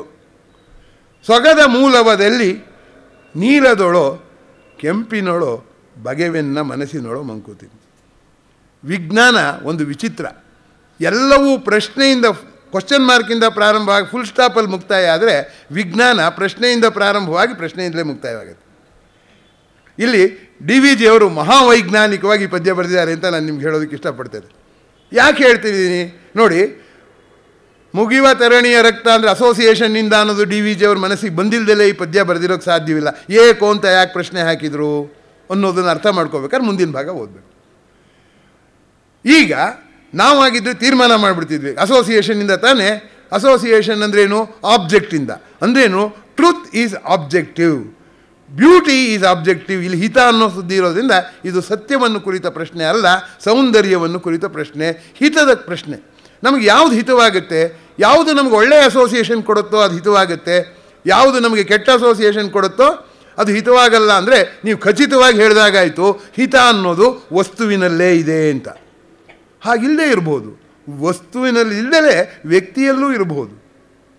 ಯಾಕೆ ಅಂದರೆ ನನಗೆ ಗುಲಾಬಿ ಹೂವು ಇಷ್ಟ ಆದರೆ ಇನ್ನೊಬ್ಬನಿಗೆ ಮಲ್ಲಿಗೆ ಹೂವು ಯಾಕೆ ಇಷ್ಟ ಆಗುತ್ತೆ? ಅವನಿಗೆ ಯಾಕೆ ಗುಲಾಬಿ ಇಷ್ಟ ಆಗಲಿಲ್ಲ? ಹಾಗಾಗಿ ಟ್ರೂತ್ ಮತ್ತು ಬ್ಯೂಟಿ ಎರಡೂ ಕೂಡ ಆರ್ ದೇ ಯೂನಿವರ್ಸಲ್. ಯೂನಿವರ್ಸಲ್ ಆಗಿದ್ದರೆ ಆಬ್ಜೆಕ್ಟಿವ್ ಅನ್ಬೋದಾಗಿತ್ತು, ವಸ್ತುನಿಷ್ಠ, ಅಥವಾ ಇನ್ನೂ ಸರಿಯಾದ ಪದ ವಸ್ತುನಿಷ್ಠ ಅಲ್ಲ, ಜ್ಞೇಯನಿಷ್ಠ ಅಂತ ಒಪ್ಕೋಬೋದಾಗಿತ್ತು. ಅಥವಾ ಒಬ್ಬೊಬ್ಬರು ಒಂದೊಂದು ಹೇಳಿದರೆ ಆವಾಗ ಜ್ಞಾತೃನಿಷ್ಠ ಅನ್ಬೋದಾಗಿತ್ತು. ಆದರೆ ಸಾಮಾನ್ಯವಾಗಿ ಎಲ್ಲರೂ ಒಪ್ಪುವ ಸೌಂದರ್ಯಗಳು ಇದೆ, ಸಾಮಾನ್ಯವಾಗಿ ವ್ಯತ್ಯಾಸ ಆಗುವಂಥ ಸೌಂದರ್ಯನೂ ಇದೆ. ಅಡ್ಡಗೋಡೆಯ ಭೂಪ, ದೀಪ ಅಲ್ಲ ಭೂಪ. ಹೀಗಾಗಿದ್ದೀವಿ ನಾವು. ಹಾಗಾಗಿ ಅವ್ರು ಮುಂದಕ್ಕೆ ಪ್ರಶ್ನೆ ಹೇಳ್ತಾರೆ, ಸೊಗದ ಮೂಲವದೆಲ್ಲಿ? ಅದು ಜ್ಞೇಯದಲ್ಲಿದೆಯೋ, ನೀಲದೊಳೋ, ಕೆಂಪಿನೊಳೋ, ಜ್ಞಾತೃವಿನಲ್ಲಿದೆಯೋ? ಇವತ್ತಿನವರೆಗೆ ಆ ಪ್ರಶ್ನೆ ಇತ್ಯರ್ಥ ಆಗಿಲ್ಲ. It is A perennial problem of philosophy. ಕೊನೆಗೆ ಈ ಎರಡು ನಾವು ಹೀಗೆ ಜಗಳ ಕಾಯ್ತಿದ್ರೆ ಮೂರನೇ ಸೊಲ್ಯೂಷನ್ ಹೇಳಿ ಇನ್ನೂ ಕನ್ಫ್ಯೂಸ್ ಮಾಡ್ತಾನೆ white head. Alfred north white head ಅಂತ ಒಬ್ಬ ದಾರ್ಶನಿಕ ಇದ್ದಾನೆ. ಅವನು ಹೇಳ್ತಾನೆ, ಆಬ್ಜೆಕ್ಟು ಅಲ್ಲ ಸಬ್ಜೆಕ್ಟು ಅಲ್ಲ, ಆಬ್ಜೆಕ್ಟ್ನ ಅಂಶ ಸಬ್ಜೆಕ್ಟ್ನ ಅಂಶ ಎರಡೂ ಕೂಡಿಕೊಂಡು ಈ ಎರಡಲ್ಲೂ ಇಲ್ಲದೇ ಇರುವಂಥ ಮೂರನೇದೊಂದನ್ನು ಸೃಷ್ಟಿ ಮಾಡುತ್ತೆ. ಅದನ್ನು ಹಿ ಕಾಲ್ಸ್ ಇಟ್ ಸೂಪರ್ಜೆಕ್ಟ್. ಆಬ್ಜೆಕ್ಟ್ ಅಲ್ಲ ನೋಡಿ, ಅದು ಇಂಗ್ಲೀಷ್ ಭಾಷೆಯಲ್ಲಿ ಅದೊಂದು ವಿಚಿತ್ರ. ಈ ಕೊನೆ ಭಾಗ ತೊಗೊಂಡು ಮಾಡಿಬಿಡ್ತಾರೆ. ಆಬ್ಜೆಕ್ಟು ಅಲ್ಲ, ಸಬ್ಜೆಕ್ಟು ಅಲ್ಲ, ಸೂಪರ್ಜೆಕ್ಟ್. ಅಂದ್ರೇನು? ನನಗೆ ಹೇಳ್ತಿರೋ ಒಂದು ಸಂದರ್ಶನದಲ್ಲಿ, ನೀವು ವಿಜ್ಞಾನದ ಬಗ್ಗೆನೂ ಮಾತಾಡ್ತೀರಾ, ತತ್ವಶಾಸ್ತ್ರದ ಬಗ್ಗೆನೂ ಮಾತಾಡ್ತೀರಾ, ಸಾಹಿತ್ಯದ ಬಗ್ಗೆನೂ ಮಾತಾಡ್ತೀರಾ, ನಿಮ್ಗೆ ನಿಜವಾಗಿ ಸಂತೋಷ ಕೊಡೋದು ಯಾವುದು ಅಂತ. ನಾನು ಹೇಳಿದೆ, ನನಗೆ ಸಕ್ಕರೆನೂ ಇಷ್ಟ, ದ್ರಾಕ್ಷಿನೂ ಇಷ್ಟ, ಗೋಡಂಬಿನೂ ಇಷ್ಟ, ಆದರೆ ಕೇಸರಿ ಬಾತ್ ಎಲ್ಲದಕ್ಕಿಂತ ಇಷ್ಟ. ಆ ಬೆರೆತಿರುವಾಗ ಬಂತಲ್ಲ ಒಂದು ಹೊಸದು ಸೂಪರ್ಜೆಕ್ಟು, ಅದು ಇಷ್ಟ ಅಂತ. ಹೋಗಲಿ, ಇವರೇನೋ ಡಿ ವಿ ಜಿ ಹೀಗೆ ಪ್ರಶ್ನೆ ಹಾಕ್ಬಿಟ್ರು, is it subjective or objective ಅಂತ ಹೇಳಿದ್ರು. ಆ ನೆವದಲ್ಲಿ ಒಂದು ಮನಃಶಾಸ್ತ್ರದ ಅಸೋಸಿಯೇಷನ್ನು 4 ಸಾಲಲ್ಲಿ ಇಷ್ಟೆಲ್ಲ ಹೇಳಿಬಿಟ್ರು. ಅವ್ರು ಹೇಳಿ ಸಂತೋಷಪಟ್ಟರು, ನಾವು ಕಲ್ತ್ಕೊಳ್ಳೋಕೆ ತಿಣುಕ್ತಿದ್ದೀವಿ ಇಲ್ಲಿ. ಆದರೆ ಇದಕ್ಕೆ ಬೇರೆ ಇನ್ನೆಲ್ಲರೂ ನೆವ ಹುಡುಕಿ ಈಗಾಗಲೇ ಜನ ಮಾತಾಡಿರೋದ್ರಲ್ಲಿ ಅರ್ಥ ಮಾಡ್ಕೊಳ್ಳೋಕ್ಕೆ ಪ್ರಯತ್ನ ಪಡೋಣ. ನಾವು ಸಾಮಾನ್ಯಕ್ಕೆ ಹಾಗೆ ತಾನೆ, ನಮಗೆ ಯಾವಾಗ ಮಾಡೋಕ್ಕಾಗಲ್ಲ, ಅಥವಾ ನಾವೇನಾದ್ರು ಮಾಡೋಕ್ಕೆ ಹೊರಟ್ರೆ ಈ ವ್ರತವನ್ನು ಈವರೆಗೆ ಯಾರ್ಯಾರು ಮಾಡಿದ್ರು ಅವ್ರಿಗೇನು ಸಿಗುತ್ತೆ ಅಂತ ಕೇಳ್ತಿರ್ತಾನೆ. ಹಾಗೆ ಕೇಳೋದಾದರೆ ಕನ್ನಡದಲ್ಲಿ ಒಂದು ಗಾದೆ ಇದೆ. ಏನಂತ ಅಂದರೆ, ಹರೆಯದಲ್ಲಿ ಹೆಸರುಗತಿಯು ಚೆನ್ನಾಗಿ ಕಾಣುತ್ತೆ ಅಂತ. ನಾನು ಈ ಗಾದೆ ಇಟ್ಕೊಂಡು ಈ ಪದ್ಯನ ಅರ್ಥ ಮಾಡ್ಕೊಳ್ಳೋಣ ಅಂತ ಪ್ರಯತ್ನ ಪಟ್ಟರೆ ಜಗ್ಗೋದಿಲ್ಲ. ಈಗ ಹರೆಯದಲ್ಲಿ, ಯಾರ ಹರೆಯದಲ್ಲಿ? ಹೆಸರುಗತ್ತೆ ಹರೆಯದಲ್ಲಿ, ಅಯ್ಯೋ ನೋಡೋನು ಹರೆಯದಲ್ಲೋ. ಅದರಿಂದ ಹರೆಯ ಅನ್ನೋ ಸಬ್ಜೆಕ್ಟು, ಹರಿಯೋ ಅನ್ನೋದು ಒಂದು ಕಾರಣ ಅಂತ ಹುಡುಕಿದ್ರೆ, ಹೆಸರುಗತ್ತೆದೋ ನೋಡೋನು ಹರಿಯೋನು ಹೇಗೆ ನಿರ್ಧಾರ ಮಾಡೋದು? ತಲೆ ನರ್ತು ಹೋಗಿರುತ್ತೆ, ಬಾಯಿ ಚಪ್ಪಲ ಹೋಗಿಲ್ಲ. ಹುಡುಗ ಅವನಿಗೆ ವೈರಾಗ್ಯ ಇದೆ. 8 ವರ್ಷಕ್ಕೆ ಶಂಕರಾಚಾರ್ಯರು ವೈರಾಗ್ಯ ಆಗಿತ್ತು. ನಮಗೂ 80 ವರ್ಷ ಆದರೂ ಇನ್ನೂ ಚಪ್ಪಲ. ಸಿಹಿ ಅಂತ ಹೇಳೋಗೋದು ಜಾಸ್ತಿ. ಯಾರೂ ಸಿಹಿ ಕೊಡಬೇಕಾಗಿಲ್ಲ, ಸಿಹಿ ಅಂತ ಹೇಳಿದರೆ ಬಾಯಲ್ಲಿ ನೀರು ಬರುತ್ತೆ. ಆದ್ದರಿಂದ ಈ ಸಬ್ಜೆಕ್ಟಿವ್ ಆಬ್ಜೆಕ್ಟಿವ್ನ ಇಷ್ಟು ಸುಲಭವಾಗಿ ನಿರ್ಧಾರ ಮಾಡುವಂಥದ್ದಲ್ಲ ಅಂತ. ಇದೆಲ್ಲ ಮಾತಿನ ಅರ್ಥ ಒಂದೇ ನಾನು ಹೇಳೋಕ್ಕೆ ಬಯಸಿದ್ದು. ನಾವು ಇವತ್ತು ಯಾವುದೋ ನಿಗೂಢವನ್ನು ನನ್ನ ಬದುಕಿನಲ್ಲಿ ಹುಡುಕಿಕೊಂಡೆವು ಅಂತ ದುರಹಂಕಾರ ಯಾಕೆ ಪಟ್ಟಿದ್ದೀವಿ ಅಂದರೆ, ಇದುವರೆಗೆ ಯಾರು ಹುಡುಕಿದ್ದಾರೆ ಅಂತ ನಾವು ನೋಡೋಕ್ಕೆ ಹೋಗಿಲ್ಲ. ನೋಡಿಬಿಟ್ರೆ ಆವಾಗ ನಮ್ಮದೇನೂ ಅಲ್ಲ ಅನ್ನೋದು ಗೊತ್ತಾಗುತ್ತೆ. ಯಾಕೆಂದರೆ ಇಂತಹ ಚಿಂತನೆಗಳು 2,500 ವರ್ಷದಿಂದನೇ ಆಗಿದೆ. ಅಂತಹ ಚಿಂತನೆಗಳನ್ನು ಸಮಕಾಲೀನ ಚಿಂತನೆಗಳ ಜೊತೆಗೆ ಒಡ್ಡಿಕೊಂಡು ಹೊರೆ ಹೆಚ್ಚಿದ ಡಿ ವಿ ಜಿ ಅಂತ ನಾವು ಅರ್ಥ ಮಾಡ್ಕೋಬೇಕೇ ಹೊರತು 8ನೇ ಕ್ಲಾಸು ಓದಿರೋ ಡಿ ವಿ ಜಿ ಅಂತ ಅಲ್ಲ. ಅವ್ರು ಹೇಳ್ತಿದ್ರಂತಲ್ಲ, ನನಗಿದ್ದದ್ದು 1 ಡಿಗ್ರಿ, ಅದನ್ನೂ ಸರ್ಕಾರ ಕಿತ್ಕೊಂಡ್ಬಿಡ್ತು. 8ನೇ ಕ್ಲಾಸಿಂದ ಪಬ್ಲಿಕ್ ಎಕ್ಸಾಮಿನೇಷನ್ನು ಮಾಡಿ ತೆಗೆದುಹಾಕ್ಬಿಟ್ಟಾಗ ಹೇಳಿದ್ರಂತೆ, ನನಗಿದ್ದದ್ದು 1 ಡಿಗ್ರಿ, ಸರ್ಕಾರ ಅದು ವಾಪಸ್ ತೊಗೊಂಡ್ಬಿಟ್ರು ಅಂತ. ನಮ್ಮ ಕಾಲಕ್ಕೆ ಆ ಡಿಗ್ರಿಯೇ ಇರಲಿಲ್ಲ ಅಂತ ಇಟ್ಕೊಳ್ಳಿ. ಪ್ರಶ್ನೆ ಬೇರೆ. ಆದರೆ ಈ ಪದ್ಯ ಈಗ ಮನಃಶಾಸ್ತ್ರದ ಮೂಲಾಂಶಗಳನ್ನು ಕೆದಕುವ ಹಾಗಿಲ್ವೇ, ಕೆಣಕುವ ಹಾಗಿಲ್ವೇ? ಸತ್ಯದ ಸಿದ್ಧಾಂತಗಳನ್ನು ಹೇಳಬೇಕು, ಸತ್ಯದ ಸಿದ್ಧಾಂತದ ಕಡೆಗೆ ಮನಸ್ಸನ್ನು ಕೆದಕುವ ಹಾಗೆ ಹೇಳಬೇಕು ಅನ್ನೋದು ಪ್ರಶ್ನೆ. ಐನ್ಸ್ಟೀನ್ ಅವ್ರು ಹೇಳ್ತಾರೆ, ವಿಜ್ಞಾನ ಬೋಧನೆ ಅಂದರೆ ವಿದ್ಯಾರ್ಥಿಗಳಿಗೆ ಪುಸ್ತಕದಲ್ಲಿ ಏನಿದೆಯೋ ಆ ವಿಜ್ಞಾನ ಹೇಳೋದಲ್ಲ, ಪುಸ್ತಕದಲ್ಲಿ ಹೇಳಿಲ್ಲದೆ ಇರೋದನ್ನು ಹೇಳಿ ಪುಸ್ತಕದಲ್ಲಿರೋದು ನಾನೇ ಓದಬೇಕು ಅನ್ನೋ ಆಸೆ ಉಂಟು ಮಾಡುವಂಥದ್ದು ಅಂತ ಹೇಳ್ತಾರೆ. ಆ ಅರ್ಥದಲ್ಲಿ ಮಂಕುತಿಮ್ಮನ ಕಗ್ಗ ಈಗಲೂ ಕೂಡ ನಾನು ಓದಿದ್ದನ್ನು ಸಾಲದು ಅಂತ ಅನ್ನಿಸ್ಬೇಕು ಅಂದರೆ ಒಂದು ಸರಿ ಮಂಕುತಿಮ್ಮನ ಕಗ್ಗ ಓದಿದರೆ ಯಾವುದೋ ಒಂದು ಪದ್ಯ ನನಗೆ ಕೆನ್ನೆಗೆ ಹೊಡೆಯುತ್ತೆ.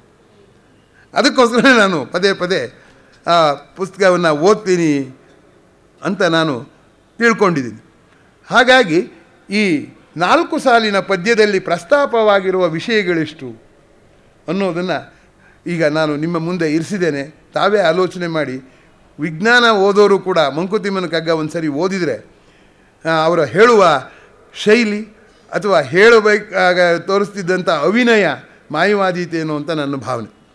ಇನ್ನು ಮುಂದಕ್ಕೆ 53ನೆಯ ಪದ್ಯಕ್ಕೆ ನಾನು ಬರ್ತಾ ಇದ್ದೇನೆ. 53ನೇ ಪದ್ಯ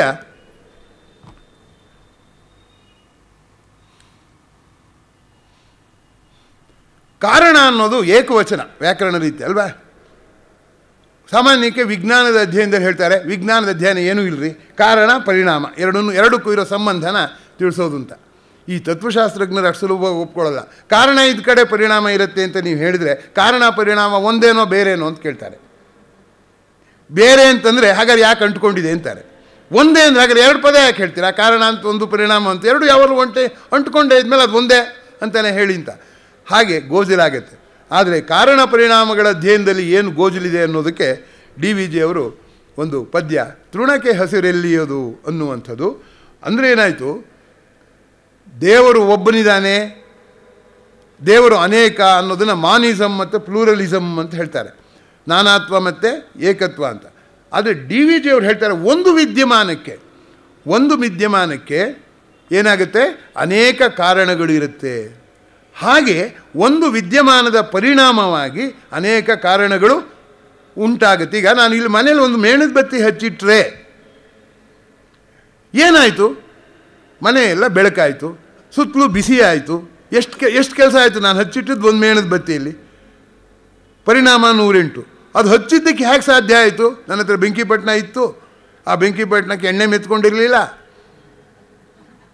ಮೇಣದ ಬತ್ತಿ ಸರಿಯಾಗಿತ್ತು, ಇಷ್ಟು ಅನೇಕ ಕಾರಣಗಳಿರಬೇಕು. ಸೊ ಹೀಗಿರುತ್ತೆ. ಇದನ್ನು ನಾನು ಯಾಕೆ ಇವತ್ತು ಪ್ರಸ್ತಾಪ ಮಾಡಿದೆ? ಕಾರಣ ಪರಿಣಾಮ ಅನ್ನೋದು ತತ್ವಶಾಸ್ತ್ರಜ್ಞರದ್ದು. ನನ್ನ ವಿಷಯದ ಶೀರ್ಷಿಕೆ ಮಂಕುತಿಮ್ಮನ ಕಗ್ಗ ಮತ್ತು ವಿಜ್ಞಾನ. ನಾನು ಶೀರ್ಷಿಕೆಯಿಂದ ದೂರ ಹೋಗ್ತಿದ್ದೀನಿ ಅಂತ ನಿಮ್ಮ ಮನಸ್ಸಿಗೆ ಅನಿಸಿರ್ಬೋದೋ ಏನೋ. ಅನಿಸಿಲ್ದಿದ್ರೂ ನನ್ನ ಸ್ಪಷ್ಟೀಕರಣ ಕೊಡೋದು ನನ್ನ ಧರ್ಮ. ಇದೇ ಪ್ರಸ್ತಾಪವನ್ನು CV ರಾಮನ್ ಅವರು ಮಾಡಿದರು. ಈಗ ಬಹು ಆಯ್ಕೆಯ ಪ್ರಶ್ನೆಗಳ ಯುಗ. ಅದು ಎಲ್ಲಿವರೆಗೆ ಅಂದರೆ ನಿಮ್ಮ ಅಪ್ಪನ ಹೆಸರು ಹೇಳಂದ್ರೆ 4 ಚಾಯ್ಸ್ ಕೊಡು ಅಂತ ಕೇಳುವ ಮಟ್ಟಕ್ಕೆ ಹೋಗಿದೆ. ಈ ಬಹು ಆಯ್ಕೆಯ ಪ್ರಶ್ನೆ, ಫಿಲಪ್ ದಿ ಬ್ಲ್ಯಾಂಕ್ಸ್ ಅನ್ನೋದು ವಿಜ್ಞಾನದಲ್ಲಿ ಇರತಕ್ಕದಲ್ಲ, ಇರೋದು ನನಗೆ ಒಪ್ಪಿಗೆ ಇಲ್ಲ ಅಂತ CV ರಾಮನ್ ಹೇಳಿದರು. ಅದನ್ನು ಹೇಳೋಕ್ಕೆ ಇದೇ ಉದಾಹರಣೆ ತೊಗೊಂಡಿದ್ರು. ಅದಕ್ಕೆ ನನಗೆ ಈ ಪದ್ಯ ಮಹತ್ವ ಅಂತ ಅನಿಸಿದ್ದು. ಅವ್ರು ಹೇಳ್ತಾರೆ, ವಿದ್ಯಾರ್ಥಿಗಳನ್ನ ನೀವು ಪ್ರಶ್ನೆ ಕೇಳ್ತೀರಾ, ಗಿಡಗಳೆಲ್ಲ ಹಸಿರಾಗಿರೋದಕ್ಕೆ ಏನು ಕಾರಣ? ಹುಡುಗ ಕ್ಲೋರೋಫಿಲ್ ಅಂತ ಬರೆದ್ಬಿಟ್ರೆ 1 ಮಾರ್ಕ್ ಕೊಟ್ಬಿಡ್ತೀರಾ. ಅಥವಾ ಅವ್ನು ಬರೆಯೋಗೋದು ಇಲ್ಲ, ಅಲ್ಲೇ ಪ್ರಿಂಟ್ ಆಗಿರೋದು ಟಿಕ್ ಮಾರ್ಕ್ ಹಾಕಿದ್ರು ಸಾಕು, ಮಾರ್ಕ್ಸ್ ಕೊಟ್ಬಿಡ್ತೀರಾ. ಆದರೆ ರಾಮನ್ ಮುಂದಕ್ಕೆ ಹೇಳ್ತಾರೆ, ಕ್ಲೋರೋಫಿಲ್ ಇದ್ಬಿಟ್ರೆ ಅದು ಹಸಿರಾಗಿ ಕಾಣುತ್ತೋ? ಬೆಳೆದಿಂಗಳಲ್ಲಿ ಅದು ಹಸಿರಾಗಿ ಕಾಣೋದಿಲ್ಲ, ಕಪ್ಪಾಗಿ ಕಾಣುತ್ತೆ. ಅಲ್ಲ, ಸಿನಿಮಾಗಳಲ್ಲಿ ಕಾಣುತ್ತೆ ಬಿಡಿ, ಯಾಕೆಂದರೆ ಅದು ಬೆಳೆದಿಂಗಳೇ ಇಲ್ಲ. ಬಿಸಿಲಲ್ಲಿ ತೋರಿಸ್ಬಿಟ್ಟು ನಿಮಗೆ ಚಂದ್ರನ ತೋರಿಸಿ ಮೋಸ ಮಾಡ್ತಾರೆ ಅಷ್ಟೇ. ಬೆಳೆದಿಂಗಳಲ್ಲಿ ಬಿಳಿ ಕಪ್ಪು ಎರಡಲ್ಲೇ ಬೇರೆ ಯಾವ ಬಣ್ಣವೂ ಕಾಣೋದಿಲ್ಲ. ಹಾಗಿರುವಾಗ ರಾಮನ್ ಹೇಳ್ತಾರೆ, ಎಲೆ ಹಸಿರು ಬಣ್ಣಕ್ಕೆ ಕಾರಣ ಆಗಿರೋದು ಬರೇ ಕ್ಲೋರೋಫಿಲ್ ಅಂತ ನೀವು ಮಕ್ಕಳಿಗೆ ಪಾಠ ಹೇಳಿಕೊಟ್ರೆ ನೀವು ಸರಳೀಕರಿಸಿದಿರಿ. ಬೆಳೆದಿಂಗಳಲ್ಲಿ ಅದು ಕಪ್ಪಾಗಿ ಕಾಣುತ್ತೆ, ಹೆಚ್ಚು ಬೆಳಕಿದ್ದಾಗ ಹಸಿರಾಗಿ ಕಾಣುತ್ತೆ. ಅದರಿಂದ ಅದ್ರ ಮೇಲೆ ಯಾವ ಬೆಳಕು ಬೀಳ್ತಾ ಇದೆ ಅನ್ನುವಂಥದ್ದು ಮುಖ್ಯ. ಅದ್ರ ಮೇಲೆ ಕೆಂಪು ಬೆಳಕು ಬಿದ್ದರೆ ಹಸಿರು ಎಲೆ ಏನಾಗಿ ಕಾಣುತ್ತೆ, ಹಸಿರಾಗಿ ಕಾಣೋದಿಲ್ಲ. ಒಂದು. ಎರಡನೇದು, ಎಲೆಯ ಹಸಿರಿಗೆ ಕ್ಲೋರೋಫಿಲ್ ಕಾರಣ ಅಂತ ಬಯಾಲಜಿ ಮೇಷ್ಟ್ರು ಪಾಠ ಹೇಳ್ತಾರಲ್ಲ, ಒಂದೊಂದು ಎಲೆಗೆ ಒಂದೊಂದು ಬಣ್ಣ. ಲಕ್ಷ್ಮೀನಾರಾಯಣ ಭಟ್ರು ಬರೆದ್ರು, ಒಂದೊಂದು ಹೂವಿಗೆ ಒಂದೊಂದು ಬಣ್ಣ ಅಂತ, NS ಲಕ್ಷ್ಮೀನಾರಾಯಣ ಭಟ್ರು. ಸರಿ, ಅದರಲ್ಲಿ ಬೇರೆ ಬೇರೆ ಪಿಗ್ಮೆಂಟ್ಸ್ ಇದೆ ಅಂತ ನಾನು ರಸಾಯನಶಾಸ್ತ್ರದಲ್ಲಿ ಹೇಳ್ತೀನಿ. ಬಟ್ ಎಲೆಯಲ್ಲಿರೋದು ಒಂದೇ ಪಿಗ್ಮೆಂಟು, ಕ್ಲೋರೋಫಿಲ್ಲು. ಆದರೆ ಒಂದೊಂದು ಎಲೆಗೂ ಒಂದೊಂದು ಬಣ್ಣ. ಯಾವುದು ಒಂದೊಂದು ಹೂವಿಗೆ ಒಂದೊಂದು ಬಣ್ಣ? I don't think so. ಯಾವುದೋ ಬಗೆಯಲ್ಲಿ ಇರಲಿ ಬಿಡಿ. ಈಗ ಪ್ರಶ್ನೆ ನನಗೆ ಆ ಕಡೆಗೆಲ್ಲ ಹೋಗೋದು ಬೇಡ, ಲಕ್ಷ್ಯ ಬೇರೆ ಕಡೆ ಹೋಗೋದು ಬೇಡ. ಈಗ ನಾನು ಒಬ್ಬ ಕವಿ ಹೇಳಿದ್ದನ್ನು ಹೇಳಿದೆ, ವಿಜ್ಞಾನದಲ್ಲಿ ನೋಡುವಂಥದ್ದನ್ನು ಹೇಳಿದೆ. ಈಗ ರಾಮನ್ ಹೇಳ್ತಾ ಇರೋವಂಥ ನಿಗೂಢನ ಹೇಳ್ತಾ ಇದ್ದೀನಿ. ಅವ್ರು ಹೇಳ್ತಾರೆ ಎಲೆಗೆ ಎಲ್ಲದರಲ್ಲೂ ಕ್ಲೋರೋಫಿಲ್ಲೇ ಇದ್ಮೇಲೆ ಎಲ್ಲ ಎಲೆಯೂ ಒಂದೇ ಬಣ್ಣ ಕಾಣಬೇಕು, ಕಾಣ್ತಿಲ್ಲ ಅಂದಮೇಲೆ ನೀವು ಹೇಳ್ಕೊಡ್ತಿರೋ ಸೈನ್ಸ್ ಎಂಥದ್ದು? ಕ್ಲೋರೋಫಿಲ್ಲೇ ಕಾರಣ ಅಂತಂದರೆ ಕ್ಲೋರೋಫಿಲ್ಲೇ ಕಾರಣವಾದರೆ ಎಲ್ಲ ಒಂದೇ ಎಲೆಗೆ ಬೇರೆ ಬೇರೆ ಬಣ್ಣ, ಅದು ಚಿಗುರಿದಾಗ ಒಂದು ರೀತಿ, ಆಮೇಲೆ ಮುದಿಯಾದಾಗ ಒಂದು ರೀತಿ, ಇನ್ನೂ ಉದುರುವಾಗ ಹಳದಿ ಬಣ್ಣ. ಇಲ್ಲಿ ಈ ಪ್ರಶ್ನೆಗಳೆಲ್ಲ ಎತ್ತುವಾಗ ಜೀವನದಲ್ಲಿ ಕುತೂಹಲವನ್ನು ಹುಟ್ಟಿಸಬೇಕಾದ ವಿಜ್ಞಾನ ಫುಲ್ ಸ್ಟಾಪ್ ಹಾಕಿದ್ದಾರೆ. ನಾನು ಒಂದು ಪಠ್ಯಪುಸ್ತಕ ಸಮಿತಿಯ ಚೇರ್ಮನ್ ಆಗಿದ್ದೆ, ಆದರೆ ನನ್ನ ಮಾತೇನು ನಡೆಯೋದಿಲ್ಲ ಬಿಡಿ. ನಾನೇನಾದ್ರು ನಂಗೆ ಸ್ವಾತಂತ್ರ್ಯ ಕೊಟ್ಟರೆ ಟೆಕ್ಸ್ಟ್ ಬುಕ್ಕಲ್ಲಿ ಕೊನೆಗೆ ಎಲ್ಲೂ ಫುಲ್ ಸ್ಟಾಪ್ ಹಾಕ್ತಿರ್ಲಿಲ್ಲ. ಇಲ್ಲ ಕ್ವಶನ್ ಮಾರ್ಕು ಇಲ್ಲ ಎಕ್ಸ್ಕ್ಲಮೇಟರಿ ಮಾರ್ಕೇ ಇರಬೇಕು ಅನ್ನೋ ಹಾಗೆ ಬರೀಬೇಕು ಅಂತ ನನ್ನ ಕನಸು. ಇಲ್ಲಿ ಅವರು ಅದನ್ನು ಹೇಳಿಬಿಟ್ಟು ವಿಜ್ಞಾನ ಅನ್ನೋದು ಒಂದು ಜೀವನದ ದೃಷ್ಟಿ ಸೃಷ್ಟಿಸಬೇಕಾದಂಥದ್ದು ಪರೀಕ್ಷೆಗೆ ಉತ್ತರ ಬರೆಯೋದಕ್ಕಲ್ಲ. Science is a way of living, not a matter to be studied for the examination ಅನ್ನೋದಕ್ಕೆ ಇದೇ ಉದಾಹರಣೆಯನ್ನು ಕೊಟ್ಟಿದ್ದಾರೆ ಸಿ ವಿ ರಾಮನ್ನು. ಡಿ ವಿ ಜಿ ಅದೇ ಉದಾಹರಣೆ ಕೊಟ್ಟಿದ್ದಾರೆ. ತೃಣಕ್ಕೆ ಹಸಿರೆಲ್ಲಿಯದು, ಮಣ್ಣಿನದೆ, ಬೇರಿನದೆ, ಎಷ್ಟು ನಿಮಿತ್ತಗಳಾಗಬೇಕು ನೋಡಿ. ಕಾರಣಗಳಲ್ಲೂ ಇದೆ ನಿಮಿತ್ತ ಕಾರಣ, ಉಪಾದಾನ ಕಾರಣ ಅಂತ ತತ್ವಶಾಸ್ತ್ರದಲ್ಲಿ. ಆ ಆಳಕ್ಕೆ ನಾನು ಹೋಗೋದಿಲ್ಲ. ಪ್ರಶ್ನೆ ಇಷ್ಟೇ, ಇಲ್ಲಿ ಡಿ ವಿ ಜಿ ಎತ್ತಿರೋ ಪ್ರಶ್ನೆ ಇಷ್ಟೇ, ಕಾರಣ ಏಕವಚನವೋ ಬಹುವಚನವೋ? ಅದಕ್ಕೆ ವಿಜ್ಞಾನದಲ್ಲಿ ಏನು ಮಾಡ್ತಾರೆ, ಕಂಟ್ರೋಲ್ಡ್ ಎಕ್ಸ್ಪರಿಮೆಂಟ್ ಅಂತ ಮಾಡ್ತಾರೆ. ಹಾಗಂದ್ರೇನು? ಅನೇಕ ಕಾರಣಗಳಿದ್ದಾಗ ಎಲ್ಲ ಕಾರಣವನ್ನು ಒಂದೇ ಥಮ ಇಟ್ಟು ಒಂದೇ ಒಂದು ಕಾರಣನ ಬದಲಾವಣೆ ಮಾಡಿ ಸ್ಟಡಿ ಮಾಡ್ತಾರೆ. ಅದನ್ನು ಸ್ಥಿರವಾಗಿಟ್ಟು ಇನ್ನೊಂದನ್ನು ಬದಲಾವಣೆ ಮಾಡಿ ಸ್ಟಡಿ ಮಾಡ್ತಾರೆ. ಆದ್ದರಿಂದ ವಿಜ್ಞಾನದ ಅಧ್ಯಯನದಲ್ಲೂ ಈ ಗೋಜಲಿದೆ. ಕಾರಣಗಳು ಇದ್ದಾಗ ಒಮ್ಮೆಗೆ ಎಲ್ಲ ಕಾರಣಗಳ ಜೊತೆಲಿ ಹೋರಾಡೋಕ್ಕೆ ಸಾಧ್ಯ ಆಗೋದಿಲ್ಲ, ಒಂದೊಂದೇ ಜೊತೆಲಿ ಹೋರಾಡಬೇಕಾಗಿತ್ತು. ಆದ್ದರಿಂದ ವಿಜ್ಞಾನವೂ ಒಪ್ಪಬೇಕಾದ ಸತ್ಯ, ವಿಜ್ಞಾನದ ಅಧ್ಯಾಪಕರಾದ ನನ್ನಂಥವರು ಮರೆಯೋ ಸತ್ಯ, ಕಾರಣ ಪರಿಣಾಮ ಸರಳ ಅಂತ. ಇಂಗ್ಲೀಷ್ನಲ್ಲಿ ಒಂದು ಮಾತಿದೆ, one who simplifies simply lies. ಸರಳೀಕರಿಸೋನು ಯಾವಾಗಲೂ ಸುಳ್ಳು ಹೇಳ್ತಾನೆ ಅಂತ. ಪದ್ಯ ಹೀಗಿದೆ, ತೃಣಕ್ಕೆ ಹಸುರೆಲ್ಲಿಯದು, ಬೇರಿನದೆ, ಮಣ್ಣಿನದೆ, ದಿನಪನದೆ, ಚಂದ್ರನದೆ, ನೀರಿನದೆ, ನಿನದೆ. ತಣಿ ತಣಿವ ನಿನ್ನ ಕಣ್ಣಿನ ಪುಣ್ಯವೋ ನೋಡು, ಗುಣಕ್ಕೆ ಕಾರಣ ಒಂದೇ ಮಂಕುತಿಮ್ಮ. ಗುಣಕ್ಕೂ ಒಂದೇ ಕಾರಣ ಅಲ್ಲ, ದೋಷಕ್ಕೂ ಒಂದೇ ಕಾರಣ ಅಲ್ಲ. ದೋಷ ಅನ್ನೋದು ನೆಗೆಟಿವ್ ಗುಣ ಅಷ್ಟೇ. ಹಾಗಾಗಿ ಕಾರಣಗಳನೇಕ, ಗುಣಕ್ಕೆ ಕಾರಣಗಳನೇಕ, ಗುಣದ ಪರಿಣಾಮಗಳೂ ಅನೇಕ. ಇದನ್ನೂ ಕೂಡ ಗ್ರೀಕ್ ದಾರ್ಶನಿಕರು 4 ಬಗೆಯ ಕಾರಣ ಅಂತ ಹೇಳ್ತಾ ಇದ್ರು. ಟಿಲಿಯಲಾಜಿಕಲ್ ಕಾಸ್, ಹೂವು ಯಾಕೆ ಚೆನ್ನಾಗಿದೆ ಅಂದರೆ ಅದು ದುಂಬಿಯನ್ನು ಆಕರ್ಷಿಸೋದಕ್ಕೆ, ಅಂದರೆ ಅದು ಮುಂಚೆನೇ ಪ್ಲ್ಯಾನ್ ಮಾಡಿದೆ ಅಂತ ಆಯ್ತು. ಅಲ್ಲಿಗೆ ಮುಂದೆ ದುಂಬಿ ಬರುತ್ತೆ, ಅದು ಬರಲಿ ಅದಕ್ಕೋಸ್ಕರ ಅಂತ ಮಾಡಿದಾಗ ಆಯಿತು. ಸೊ 4 ಕಾಸಿದೆ. ಇಮ್ಮಿಡಿಯೇಟ್ ಕಾಸ್, 4 ಕಾಸ್ಗಳನ್ನ ಹೇಳ್ತಾರೆ ಟಿಲಿಯಲಾಜಿಕಲ್ ಕಾಸ್ ಅಂತ. ಆದರೆ ವಿಜ್ಞಾನ ಏನು ಮಾಡುತ್ತೆ, ತನ್ನ ಕಲಿಕೆಯ ಸೌಕರ್ಯದ ಸಲುವಾಗಿ ಒಂದು ಕಾರಣವನ್ನು ಬೆನ್ನು ಹತ್ತಿ 3 ಕಾರಣಗಳನ್ನ ಪಕ್ಕಕ್ಕಿರಿಸುತ್ತೆ. ಆ ಪಕ್ಕಕ್ಕಿರಿಸಿದ್ದನ್ನು ಸ್ವಲ್ಪ ಜ್ಞಾಪಿಸಿದರು ಡಿ ವಿ ಜಿ ಅಷ್ಟೆ. ಈ ಪದ್ಯದಲ್ಲಿ ಕಾರಣಗಳು ಇದೆ ಅಂತದನ್ನು ಮರಿಬೇಡ್ರಣ್ಣ. ಕಾರಣವನ್ನು ಅಧ್ಯಯನ ಮಾಡಿ, ಆದರೆ ಕಾರಣಗಳ ಪೈಕಿ ಒಂದು ಕಾರಣವನ್ನು ಬೆನ್ನು ಹತ್ತಿದ್ದೀನಿ ಅನ್ನುವಂಥದ್ದನ್ನು ಮರಿಬೇಡಿ ಅನ್ನುವಂಥದ್ದು. ಯಾಕಾಗಿ ಒಂದು ಕಾರಣವನ್ನು ಬೆನ್ನು ಹತ್ತಾರೆ? ವಿಜ್ಞಾನದವ್ರ ದೋಷವೇ ಅಂದರೆ ದೋಷ ಅಲ್ಲ, ಒಂದೊಂದಾಗೇ ಅಧ್ಯಯನ ಮಾಡಬೇಕೇ ಹೊರತು ಒಟ್ಟಿಗೆ ಅಧ್ಯಯನ ಮಾಡೋದಕ್ಕೆ ಸಾಧ್ಯವೇ ಇಲ್ಲ. ನನಗೆ ಮೆಚ್ಚುಗೆಯಾದ ನಗೆಹನಿಗಳ ಪೈಕಿ ಈ ನಗೆಹನಿಯೂ ಒಂದು. ಯಾಕೆ ಅಂದರೆ ಇದನ್ನು ದಾರ್ಶನಿಕವಾಗಿ ಅರ್ಥ ಮಾಡ್ಕೊಳ್ಳೋಕೆ ಸಾಧ್ಯ ಇದೆ. ಒಬ್ಬ ನ್ಯಾಯಾಧೀಶ ಕೇಳಿದಂತೆ, ಎಷ್ಟಯ್ಯ ನಿಂಗೆ ಮಕ್ಕಳು? ಸ್ವಾಮಿ 3 ಗಂಡು 2 ಹೆಣ್ಣು ಅಂತಂದ್ರಂತೆ. ಆವಾಗ ನ್ಯಾಯಾಧೀಶ, ಒಟ್ಟು 5 ಮಕ್ಕಳಾದವು? ಇಲ್ಲ ಸ್ವಾಮಿ, ಒಂದೊಂದೇ ಆದವು ಅಂತ ಹೇಳಿದಂತ. ಮ್ಯಾಥಮೆಟಿಕ್ಸಲ್ಲಿ 5 ಕೂಡ್ಬೋದು, ವಾಸ್ತವದಲ್ಲಿ ಕೂಡೋಕ್ಕೆ ಸಾಧ್ಯ ಇಲ್ಲ. ಅದರಿಂದ ತಾವರೆ ಹೂವನ್ನು ಅರ್ಥ ಮಾಡ್ಕೋಬೇಕಾದ್ರೆ ಬಾಟ್ನಿಲಿ ನಾನು ಓದ್ತೀನಿ, ಅದರಲ್ಲಿರೋ ಕೆಮಿಕಲ್ ಕಾಂಪೋಸಿಷನ್ ಬೇಡ ಅಂತ ಹೇಳಿ ಬಾಟ್ನಿ ಓದಬೇಕು ಅನ್ನೋದು ವ್ಯಾವಹಾರಿಕ ದೃಷ್ಟಿಯಿಂದ ವಾಸ್ತವ. ಆದರೆ ಪ್ರಕೃತಿ ಅನ್ನೋದು ಅತ್ಯಂತ ಸಂಕೀರ್ಣವಾದ್ದು, ಅದರಲ್ಲಿ ಭೇದವಿಲ್ಲ. ಯಾವುದು ಫಿಸಿಕ್ಸು ಕೆಮಿಸ್ಟ್ರಿ ಭೇದವಿಲ್ಲ. ಸ್ನೇಹಿತರೆ, ಇನ್ನು 66ನೆಯ ಪದ್ಯಕ್ಕೆ ಬರ್ತೀನಿ. ವ್ಯರ್ಥವೆಂದೆನಿಪುದಲ ಸೃಷ್ಟಿಯಲ್ಲಿ ಬಹುಭಾಗ. ಚಿಂತೆ ಮಾಡಬೇಡಿ, ಇದರಲ್ಲಿರೋದೆಲ್ಲ ಮುಗಿಸ್ಬೇಕು ಅಂತೇನಿಲ್ಲ. ಸಮಯಕ್ಕೆ ಬದ್ಧನಾಗಿ ಮುಗಿಸ್ತೀನಿ. ಆದರೆ ಎಷ್ಟು ಸಾಧ್ಯವೋ, ಆದರೆ ಎಲ್ಲವನ್ನೂ ಹೇಳಬೇಕು ಅಂತ ಅರ್ಧಂಬರ್ಧ ಹೇಳೋಕ್ಕಿಂತ ಕೆಲವೊಂದು ಹೇಳಿ ಉಳಿದಿದ್ದನ್ನು ಹಾಗೆ ಉಳಿಸ್ಬೇಕು ಅಂತ ಡಿ ವಿ ಜಿಯವರೇ ಹೇಳಿದ್ದಾರೆ ಅಲ್ವೇ? ಯಾವುದು ಅಂದರೆ ಅರಸಿ ವರಿಸುವರಾರು ಬೆತ್ತಲಿಯ ಅಂತಿದೆ. ಯಾವುದು? ಅವಿತುಕೊಂಡಿರಲಿ ಬ್ರಹ್ಮ ವಿಶ್ವ ಪರದೆಯೊಳಗಿ. ಫ್ಯಾಷನ್ ಅಂದ್ರೇ ಕವರಿಂಗ್ ವಿತೌಟ್ ಕನ್ಸೀಲಿಂಗ್. ರಿವೀಲಿಂಗೂ ಅಲ್ಲ, ಕವರಿಂಗ್ ವಿತೌಟ್ ಕನ್ಸೀಲಿಂಗ್ ಅಂತ. ಹಾಗಾಗಿ ಕೆಲವು ಕನ್ಸೀಲ್ ಮಾಡೋದು ಒಳ್ಳೆಯದೇ. ಸ್ನೇಹಿತರೆ, ವ್ಯರ್ಥವೆಂದೆನಿಪುದಲ ಸೃಷ್ಟಿಯಲ್ಲಿ ಬಹುಭಾಗ, ಅರ್ಥವೇಂ ಕ್ರಿಮಿಕೈಟ ಕೋಟಿ ರಚನೆಯಲ್ಲಿ, ಕರ್ತನಾಲೋಚಿಸದ ದುಂದಿನವನೆಂಬ ನುಡಿ ಅರ್ಧದೃಷ್ಟಿಯ ವಿವರ ಮಂಕುತಿಮ್ಮ. ಈ ಪದ್ಯವನ್ನು ಕುರಿತಂತೆ ಹೇಳುವಾಗ ನಮ್ಮ ಗೆಳೆಯರೊಬ್ಬರನ್ನು ನಾನು ಜ್ಞಾಪಿಸ್ಕೊಳ್ಳದೇ ಇಲ್ಲ. ಚಿಂತಾಮಣಿಯ ಕಾಲೇಜಿನಲ್ಲಿ ಡಾಕ್ಟರ್ ಲಕ್ಷ್ಮೀನಾರಾಯಣ ಅಂತ ಒಬ್ಬರು ನಮ್ಮ ಗೆಳೆಯರಿದ್ದರು. ಅವರು ಬಾಟ್ನಿಯ ಪ್ರೊಫೆಸರು. ಅವರು ಪಾಠ ಮಾಡುವಾಗ, ನನಗೆ ಬಾಟ್ನಿ ಪಾಠ ಮಾಡುವಾಗ ಮಂಕುತಿಮ್ಮನ ಕಗ್ಗ ಸಹಾಯಕ್ಕೆ ಬರುತ್ತೆ ಅಂತ ಹೇಳಿದರು. ಆಗ ನೀವೊಂದು ಉದಾಹರಣೆ ಕೊಡಿ ಅಂತ ನಾನು ಹೇಳಿದೆ. ನಂಗೆ ಮಂಕುತಿಮ್ಮನ ಕಗ್ಗ ಬರುತ್ತೆ ಅಂತ ನಾನು ಹೇಳಲಿಲ್ಲ. ಸಾಕ್ರೆಟೀಸ್ ಹೇಳ್ಕೊಟ್ಟು ಪಾಠ ಅದು, ಯಾರು ಮಾತಾಡುವಾಗ ಮಧ್ಯ ಮೂಗು ತೋರಿಸ್ಬೇಡ ಅಂತ. ಹಾಗಾಗಿ ಅವರೇನು ಹೇಳ್ತಾರೆ ಅಂತಂದಾಗ ಅವ್ರು ಈ ಪದ್ಯ ಹೇಳಿದ್ದು ನನಗೆ ನೆನಪಿದೆ. ಹಾಗಾಗಿ ಅನೇಕ ವಿಜ್ಞಾನದ ಅಧ್ಯಾಪಕರು ಬಳಸ್ಕೋತಾ ಇದ್ದಾರೆ ಮಂಕುತಿಮ್ಮನ ಕಗ್ಗಾನ. ಇದನ್ನು ಯಾರೂ ಅಲ್ಗಳಿಯೋದಕ್ಕೆ ಬರೋದಿಲ್ಲ. ಉಪೇಕ್ಷೆ ಮಾಡಿರೋರು ಇನ್ನೂ ಜಾಸ್ತಿ ಇದ್ದಾರೆ, ಅದು ಬೇರೆ. ನಹಿ ಜ್ಞಾನೇನ ಸದೃಶಂ ಅಂದರೆ ಜ್ಞಾನಕ್ಕೆ ಸದೃಶವಾದದ್ದು ಇನ್ನೊಂದಿಲ್ಲ ಅಂದರೆ ಇಲ್ಲ, ಅದಕ್ಕಿಂತ ದೊಡ್ಡದೊಂದಿದೆ, ಅದೇನು ಅಂದರೆ ಅಜ್ಞಾನ ಅಂತ ಹೇಳಿದರು. ಹಾಗೆ ಅಜ್ಞಾನಿಗಳಿಲ್ಲ ಅಂತ ನಾನು ಹೇಳೋದಿಲ್ಲ. ಆದರೆ ಪ್ರಶ್ನೆ ಏನಂದರೆ, ಈ ವ್ಯರ್ಥವೆಂದೆನಿಪುದಲ್ಲ ಇದೆಯಲ್ಲ, ಸೃಷ್ಟಿಯಲ್ಲಿ ಅನೇಕ ಸಂಗತಿಗಳು ವ್ಯರ್ಥ ಅಂತ ಅನಿಸುತ್ತೆ. ಆದರೆ ಕರ್ತ ಆಲೋಚನೆ ಮಾಡದೇಲೆ, ಪ್ರಕೃತಿ ಆಲೋಚನೆ ಮಾಡಿದೆ ಅನ್ನುವಂಥದ್ದು ಅರ್ಧ ದೃಷ್ಟಿಯ ವಿವರ ಅಂತ ಹೇಳ್ತಾರೆ DVG. ಅಂದರೆ ಅರ್ಧ ದೃಷ್ಟಿ ಅರ್ಧ ನಿಜ ಕೂಡ ಹೌದು. ಇಂಗ್ಲೀಷ್ನಲ್ಲಿ ಒಂದು ಮಾತಿದೆ, nothing is completely true and nothing is completely wrong, everything is partly true and everything is partly wrong ಅಂತ ಅನ್ನುವ ಮಾತು. ಇದಕ್ಕೆ ಒಂದು ಪ್ರಸಂಗವನ್ನು ನಿಮ್ಗೆ ಹೇಳಬೇಕು ಅನ್ನೋದಾದರೆ, ನನಗೆ ನೆನಪಾಗುವ ಪ್ರಸಂಗ ಚೀನಾದಲ್ಲಿ ನಡೆದದ್ದು.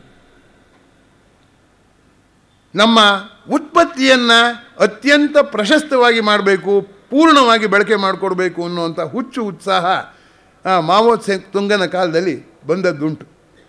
ಆಗ ಈ ಗುಬ್ಬಚ್ಚಿಗಳು ಅನಗತ್ಯವಾಗಿ ಈ ಕಾಳುಗಳನ್ನೆಲ್ಲ ತಿನ್ನತ್ತೆ ಅಂತ ಅವ್ರ ಮನಸ್ಸಿಗೆ ಬಂದ್ಬಿಟ್ಟು ಒಂದು ಬಿಡದ ಹಾಗೆ ಎಲ್ಲ ಗುಬ್ಬಚ್ಚಿಗಳನ್ನು ಸಾಯಿಸಿದರು.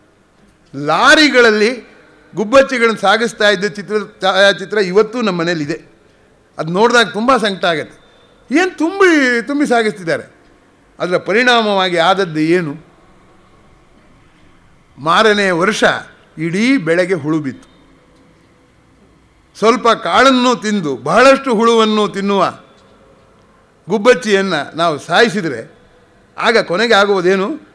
ಸ್ವಲ್ಪ ಕಾಳಿನ ನಷ್ಟ ಅಲ್ಲ, ಆ ಗುಬ್ಬಚ್ಚಿ ತಿಂದು ಹಾಳು ಮಾಡಿದ್ದಕ್ಕಿಂತ ಹೆಚ್ಚಿನ ಹಾಳು ಮಾಡೋದನ್ನು ಯಾವುದು ವಹಿಸ್ಕೊಡುತ್ತೆ?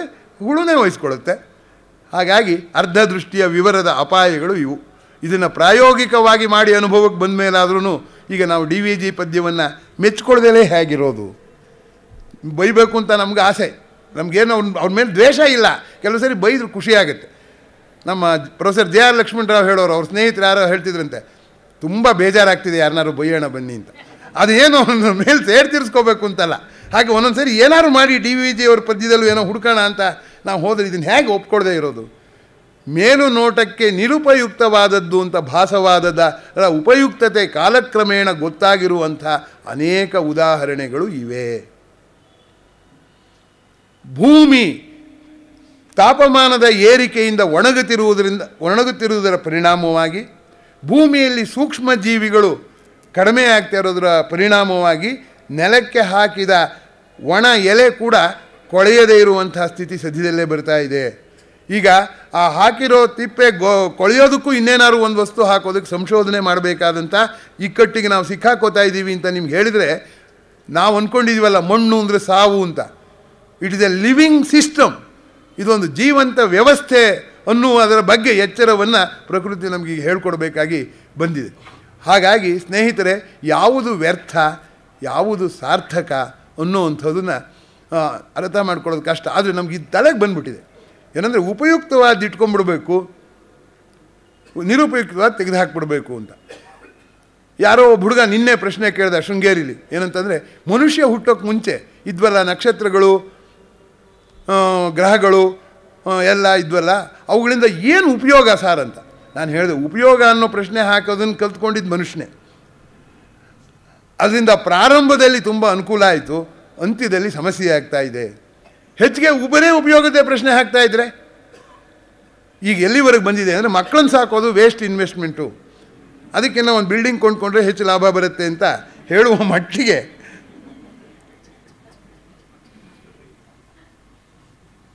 ಬಂದಿದೆ. ಈಗ 108ನೆಯ ಪದ್ಯಕ್ಕೆ ಬರೋಣ. ಮತ್ತೆ ಗಾಳಿ ಮಣ್ಣುಂಡೆ ಒಳಹೊಕ್ಕು ಹೊರಳೋದು ಡಿ ವಿ ಜಿಯವರ ಗುಂಗಿನಿಂದ ಈಚೆಗೆ ಬಂದಿಲ್ಲ, ಅವರು ಆ ಗುಂಗಿನಲ್ಲಿ ಇದ್ದಾರೆ. ಮತ್ತೆ ಅದು 108ನೇ ಪದ್ಯದಲ್ಲಿ ಕಾಣಿಸ್ಕೊಂಡಿದೆ. 108ನೆಯ ಪದ್ಯ ಇದೆಯಲ್ಲ, ತುಂಬ ವಿಶೇಷವಾಗಿ ಗಮನಿಸಬೇಕಾದದ್ದು. ಯಾಕಂದರೆ ಇವತ್ತಿನ ವಿಜ್ಞಾನದ ಬೆಳವಣಿಗೆಯಲ್ಲಿ ಈ ಪದ್ಯಗಳು ಮರುಹುಟ್ಟು ಪಡ್ಕೊಳ್ಳುತ್ತವೆ, ಮರು ಮೆರುಗು ಪಡ್ಕೊಳ್ಳುತ್ತವೆ ಅನ್ನುವಂಥದ್ದು. ಹೇಗೆ ಕಾರ್ಲ್ ಮಾರ್ಕ್ಸ್ ತನ್ನ ಅರ್ಥಶಾಸ್ತ್ರದ ದೃಷ್ಟಿಕೋನದಿಂದ ಇಡೀ ಸಂಸ್ಕೃತಿಯನ್ನು, ಇತಿಹಾಸವನ್ನು ಮರುಪರಿಶೀಲನೆ ಮಾಡೋದಕ್ಕೆ ಪ್ರಯತ್ನ ಪಟ್ಟನೋ, ಅದು ಸರಿಯೋ ತಪ್ಪೋ ಆಮೇಲಿಂದು ಪ್ರಯತ್ನ ಪಟ್ಟನೋ, ಹಾಗೆ ವಿಜ್ಞಾನದ ಮಾಹಿತಿಯ ಹಿನ್ನೆಲೆಯಲ್ಲಿ ನಮ್ಮ ಪರಂಪರೆಯ ಸಂಗತಿಗಳನ್ನು ಮರುಪರಿಶೀಲನೆ ಮಾಡಬೇಕಾದ ಅಗತ್ಯವಿದೆ ಅಂತ ನಂಬಿರೋನು ನಾನು. ಆ ದೃಷ್ಟಿಯಲ್ಲಿ ಈ ಪದ್ಯವನ್ನು ನಾನು ಪರಿಶೀಲನೆ ಮಾಡ್ತಾ ಇದ್ದೀನಿ. ಪದ್ಯವನ್ನು ಓದಿ ಇವತ್ತು ಏಕೆ ಅದಕ್ಕೆ ಮಹತ್ವ ಬಂದಿದೆ ಅನ್ನೋದನ್ನು ಕೂಡ ಹೇಳ್ತೀನಿ. ಜಡವೇನು ಜೀವವೇಂ ಚೈತನ್ಯ ನಿದ್ರಿಸಿರುವೆಡೆಯೆಲ್ಲ ಜಡಲೋಕ. ಚೈತನ್ಯ ನಿದ್ರೆ ಮಾಡಿದರೆ ಅದು ಜಡಲೋಕ. ಕಲ್ಲು ಕಡ್ಡಿ ಕಸ, ಎಚ್ಚೆತ್ಕೊಂಡ್ರೆ ಅದು ಕಲ್ಲು ಕಡ್ಡಿ ಕಸ ಅಲ್ಲ. ಅಡಗಿರ್ಪ ಚೈತನ್ಯ ಎಚ್ಚರಲು ಜಂತು ಜಗ, ಜಡವೇ ಜೀವದ ವಸತಿ ಮಂಕುತಿಮ್ಮ. ಹಾಗೆ ನೋಡಿದರೆ ಜೀವ ಅಂತ ನಾವು ಹೆಮ್ಮೆಯಾಗಿ ಹೇಳ್ಕೊಳ್ತಿರುವಂಥ ನಮ್ಮ ದೇಹದಲ್ಲಿರುವ ಪ್ರತಿಯೊಂದು ಕಣವೂ ಜಡ. ಅಷ್ಟೇ ಅಲ್ಲ, ಈ ಜಡ ಹೇಗಿದೆ ಅಂದರೆ ಬೇಗ ಹಾಳಾಗುವಂಥದ್ದು. ಆ ದೃಷ್ಟಿಯಿಂದ ಈಗ ನಮ್ಮ ದೇಹದ ಒಂದು ಭಾಗ ಕಿತ್ತಿಲಿಟ್ಟರೆ ಕೆಲವೇ ಕ್ಷಣಗಳಲ್ಲಿ ಅದು ಕೊಳೆಯುತ್ತೆ. ಒಬ್ಬ ಜೀವ ರಸಾಯನಶಾಸ್ತ್ರಜ್ಞ ಹೇಳ್ತಾನೆ, ಜಗತ್ತು ಸಾವನ್ನು ನೋಡಿ ಅಸಹಜ ಅಂತ ಆಶ್ಚರ್ಯ ಪಡುತ್ತೆ, ನನಗೆ ಬದುಕೇ ಆಶ್ಚರ್ಯ. ಯಾಕೆ ಅಂದರೆ ಕೊಳೆಯುವ ಎಲ್ಲ ಕಣಗಳು ಇರೋದು ಕೆಲವು ವರ್ಷಗಳವರೆಗಾದರೂ ಕೊಳೆದೆಲೆ ಇದೆಯಲ್ಲ, ಅದು ಆಶ್ಚರ್ಯ. ಕೊಳೆಯುವುದು ಅದರ ಸಹಜ ಸ್ವಭಾವ. ಅದರಿಂದ ಸಾವೇ ಸಹಜವಾದದ್ದು, ಬದುಕೇ ಅಚ್ಚರಿಯಾದದ್ದು ಅಂತ ಒಬ್ಬ ಜೀವ ರಸಾಯನಶಾಸ್ತ್ರಜ್ಞ ಅವನ ಅಧ್ಯಯನ ಎಲ್ಲ ಮಾಡಿ ಅವನಿಗೆ ದಾರ್ಶನಿಕ ನಿಲುವು ಬಂದಾಗ ಹೇಳ್ತಾನೆ. ಇದನ್ನು ಮರುಳಮುನಿಯನ ಕಗ್ಗದಲ್ಲಿ ಡಿ ವಿ ಜಿ ಬರೆದಿದ್ದಾರೆ ಅಂದರೆ ನೀವು ಆಶ್ಚರ್ಯಪಡ್ತೀರಾ. ಕೊಳೆ ಇರದ ತನುವಿರೋದು, ಮಲವಿರದ ಮನವಿರೋದು, ಗಳಿಗೆಗೆ ಬೆವರುವುದೇ ಬಾಳಿಕೆಯ ಕುರುಹು. ಹೆಣ ಬೆವರೋದಿಲ್ಲ, ಬೆವರೋದು ಬಾಳಿಕೆಯ ಕುರುಹು. ಕೊಳೆವುದಚ್ಚರಿಯಲ್ತು ಕೊಳೆಯದಿಹುದಚ್ಚರಿಯೋ. ಇದು ಬಯೋಕೆಮಿಸ್ಟ್ ಹೇಳಿದ ಮಾತಿನ ಮರುಳಮುನಿಯನ ಕಗ್ಗದಲ್ಲಿರುವಂಥದ್ದು. D V G biochemical reaction ಎಲ್ಲ ತಿಳ್ಕೊಂಡಿದ್ರು ಅಂತ ನಿಮ್ಮ ವಾದವು ಅಂತಂದರೆ ಯಾಕೆ ತಿಳ್ಕೋಬೇಕು? ತಿಳ್ಕೊಂಡಿದ್ದರಿಂದ ಬಂದ ತೀರ್ಮಾನವನ್ನು ಇವ್ರು ಹಾಗೆ ಹೇಳೋದಾದರೆ ಯಾಕೆ ಬೇಕು? ಅದು ಪ್ರಶ್ನೆ ಏನು ಅಂದರೆ, ಇದು ಎರಡೂ ಕೂಡ್ಕೊಂಡಿದ್ದಾಗ ನಮಗೇನು ಅನ್ಸುತ್ತೆ ಹೇಳಿ? ಒಬ್ಬ ಜೀವ ರಸಾಯನಶಾಸ್ತ್ರಜ್ಞ ಜೀವ ಅಂದರೆ ಏನು ಅಂತ ಆಲೋಚನೆ ಮಾಡಿ, ಇಷ್ಟೆಲ್ಲ ಆಲೋಚನೆ ಮಾಡಿ ಬದುಕೇ ಆಶ್ಚರ್ಯ ಅಂತ ಹೇಳ್ತಾನೆ. ಡಿ ವಿ ಜಿ ಅವ್ರು ಹೇಳ್ತಾರೆ, ದೇಹ ಎಲ್ಲ ಕೊಳೆಯುವಂಥದ್ದೇ. ಕೊಳೆಯುವುದಚ್ಚರಿಯಲ್ತು ಕೊಳೆಯದಿಹುದಚ್ಚರಿಯೋ. ಕೆನ್ಗೊಡೆಯೋದೇನು? ಜಳಕ ಮಾಡಿಸುವುದಿನವು. ಬೈಕೋಬೇಡ, ಹಾಳು ಮುಂಡೆ ಬೆವರತ್ತೆ ಅಂತ. ಮರೆಮಾಚಕ್ಕೆ ಹೋಗಬೇಡ ಪೌಡ್ರ್ ಹಾಕಿ, ಅದು ಇನ್ನೂ ನಿಮಗೆ ಸಿಡುಕು, ನಿಮ್ಗೆ ತೊಂದರೆ ಕೊಡುತ್ತೆ. ಇರೋದು ಒಂದೇ ದಾರಿ, ಜಳಕ ಮಾಡಿಸು ದಿನವು ಮರುಳ ಮುನಿಯ ಅಂತ. ಹಾಗೆ ಇಲ್ಲಿ ಜಡ ಮತ್ತು ಚೈತನ್ಯದ ಸಂಬಂಧವನ್ನು ಹೇಳ್ತಾರೆ. ಚೈತನ್ಯ ಕೂಡ ಜಡ ಚೈತನ್ಯಕ್ಕೆ ಕೂಡ ನಿವಾಸ. ಕಣದ ಸಾಯುವ ಕಾಲದಲ್ಲಿ ಹೇಳಿದ್ರಂತೆ, ಇಷ್ಟು ದಿವಸ ನೀನು ಬರೇ ಕಣ ಶೂನ್ಯ ಅಂತ ಹೇಳಿದ್ಯಪ್ಪ, ಸಾಯೋ ಕಾಲದಲ್ಲೂ ದೇವ್ರ ಧ್ಯಾನ ಮಾಡುವುದ್ರೆ ಕಣ ಶೂನ್ಯ ಅಂದಂತೆ. ಯಾಕೆ ಅಂದರೆ ಅಕಸ್ಮಾತ್ ದೇವರು ಅಂತ ಏನಾದ್ರು ಇದ್ದರೆ ಅದು ಇಲ್ಲ ಕಣ ಆಗಿರಬೇಕು, ಇಲ್ಲ ಶೂನ್ಯ ಆಗಿರಬೇಕು, ಅಥವಾ ಎರಡರ ಮಿಶ್ರಣ ಆಗಿರಬೇಕು. ಅದಲ್ಲೇ ಬೇರೆ ಇಲ್ಲ ಅಂತ ಅವನ ಬದ್ಧತೆ ಆಗಿತ್ತು ನೋಡಿ. ಹಾಗಾಗಿ ಇಲ್ಲಿ ಜೀವಕ್ಕೂ ಜಡಕ್ಕೂ ಇರುವ ಸಂಬಂಧವನ್ನು ಡಿ ವಿ ಜಿ ಅವರು ಹೇಳಿದ್ದಾರೆ. ಆದರೆ ಹಾಗೆಯೇ ಜಡ ಪರಮಾಣು, ಅದಕ್ಕೆ ಚಲನೆ ಇದ್ದಾಗ ಚಲನ ಶಕ್ತಿಯನ್ನು ಬಳಕೆ ಮಾಡ್ಕೋಬೋದು, ರಾಸಾಯನ ಕ್ರಿಯೆಯಲ್ಲಿ ಶಕ್ತಿಯನ್ನು ಬಳಕೆ ಮಾಡ್ಕೋಬೋದು ಅಂತ ನಾವು ಹೀಗೆ ಸುಮಾರು 100 ವರ್ಷದ ಕೆಳಗೆವರೆಗೆ ಅಂದ್ಕೊಂಡಿದ್ವಿ. ಆದರೆ ಈಗ ಏನಾಗಿದೆ ಅಂದರೆ, ಪರಮಾಣುವನ್ನು ಒಡೆಯುವ ನ್ಯೂಕ್ಲಿಯರ್ ಕ್ರಿಯೆಗಳು ಬಂದಾಗ ಏನಾಗುತ್ತೆ ಅಂದರೆ, ಆ ಪರಮಾಣುವನ್ನು ನಾವು ಒಡೆಯೋದಕ್ಕೆ ಸಾಧ್ಯ ಆದರೆ, ಅದರಲ್ಲಿರೋ ರಚನೆಯನ್ನು ಬದಲಾವಣೆ ಮಾಡೋಕ್ಕೆ ಸಾಧ್ಯ ಆದರೆ ಅದರಲ್ಲಿ ಕೂಡ ಶಕ್ತಿ ಬರುತ್ತೆ. ಸಾವಿರಾರು ಟನ್ TNT ಅಲ್ಲಿ ಬರುವಂತಹ ಶಕ್ತಿ ಕೆಲವೇ ಗ್ರಾಮು ಯುರೇನಿಯಮಲ್ಲಿ ಬರೋದಕ್ಕೆ ಸಾಧ್ಯ ಅಂತ ಹೇಳಿದ್ದನ್ನು ರಾಮಕೃಷ್ಣಾಶ್ರಮದ ಒಬ್ಬರು ಸ್ವಾಮೀಜಿ ಒಂದು ಪ್ರಬಂಧ ಬರೀತಾರೆ. ಅವ್ರು ಹೇಳ್ತಾರೆ, matter is nothing but bottled up radiation. Matter is bottled up radiation. Radiation is matter with bottle open. ಈ ರೀತಿ ಅರ್ಥ ಮಾಡ್ಕೋಬೇಕಾಗಿರುವಾಗ ಜಡ ಚೈತನ್ಯದ ನಡುವೆ ಇರುವ ಅಂತರವನ್ನು ಡಿ ವಿ ಜಿ ಪ್ರಸ್ತಾಪ ಮಾಡಿದರೆ, ಈಗ ಕಣ ಮತ್ತು ಶಕ್ತಿ. ಇಡೀ ವಿಶ್ವವನ್ನು ನಾವು ದ್ರವ್ಯ ಮತ್ತು ಶಕ್ತಿ ಅಂತ ಈಗಲೂ ಪಾಠ ಹೇಳ್ತಿದ್ದೀವಿ. ದ್ರವ್ಯ ಶಕ್ತಿಯಾಗುತ್ತೆ, ಶಕ್ತಿ ದ್ರವ್ಯವಾಗುತ್ತೆ ಅನ್ನೋದನ್ನು ಕಂಡುಕೊಂಡಾಗ ಜಡ ಮತ್ತು ಚೇತನದ ನಡುವಣ ಅಂತರ ತೆಳುವಾದ ಹಾಗೆ ದ್ರವ್ಯ ಮತ್ತು ಶಕ್ತಿಯ ನಡುವಣ ಗೆರೆಯೂ ತೆಳುವಾದಾಗ ಈ ಪದ್ಯವನ್ನು ಇನ್ನೊಂದು ಸಾರಿ ಓದಬೇಕು ಅಂತ ನನಗೆ ಪದೇ ಪದೇ ಅನ್ನಿಸುತ್ತೆ. ಹಾಗಾಗಿ ಕೆಲವೊಮ್ಮೆ ಒಂದು ವಿಷಯವನ್ನು ಹೇಳಿದಾಗ ಕಾವ್ಯದಲ್ಲಿ ಏನಾಗುತ್ತೆ, ವಿಜ್ಞಾನದಲ್ಲಿ ಖಚಿತ ಅರ್ಥ ಹೇಳಿದರೆ ಅದಕ್ಕೆ ಬೆಲೆ, ಕಾವ್ಯದಲ್ಲಿ ನಾನಾರ್ಥವನ್ನು ತೆಗೆದುಕೊಳ್ಳೋಕ್ಕಾದರೆ ಬೆಲೆ. ಇಲ್ಲಿ ಜಡ, ಕಸ, ಕಡ್ಡಿ, ಜೀವ, ಜಡ ಜೀವದ ಸಂಬಂಧ ಹೇಳಿದ್ದು. ಈಗ ಜಡದಲ್ಲಿಯೇ ಜಡ, ದ್ರವ್ಯ ಮತ್ತು ಶಕ್ತಿ ಇವುಗಳು ಕೂಡ ಪರಸ್ಪರ ಪರಿವರ್ತನೀಯವಾದದ್ದು ಅಂತ ಕಂಡುಕೊಂಡಿರುವ ಹಿನ್ನೆಲೆಯಲ್ಲಿ ಈ ಪದ್ಯ ಮತ್ತೆ ನಮಗೆ ವಿಶೇಷವಾಗಿ ಕೊಡುತ್ತೆ.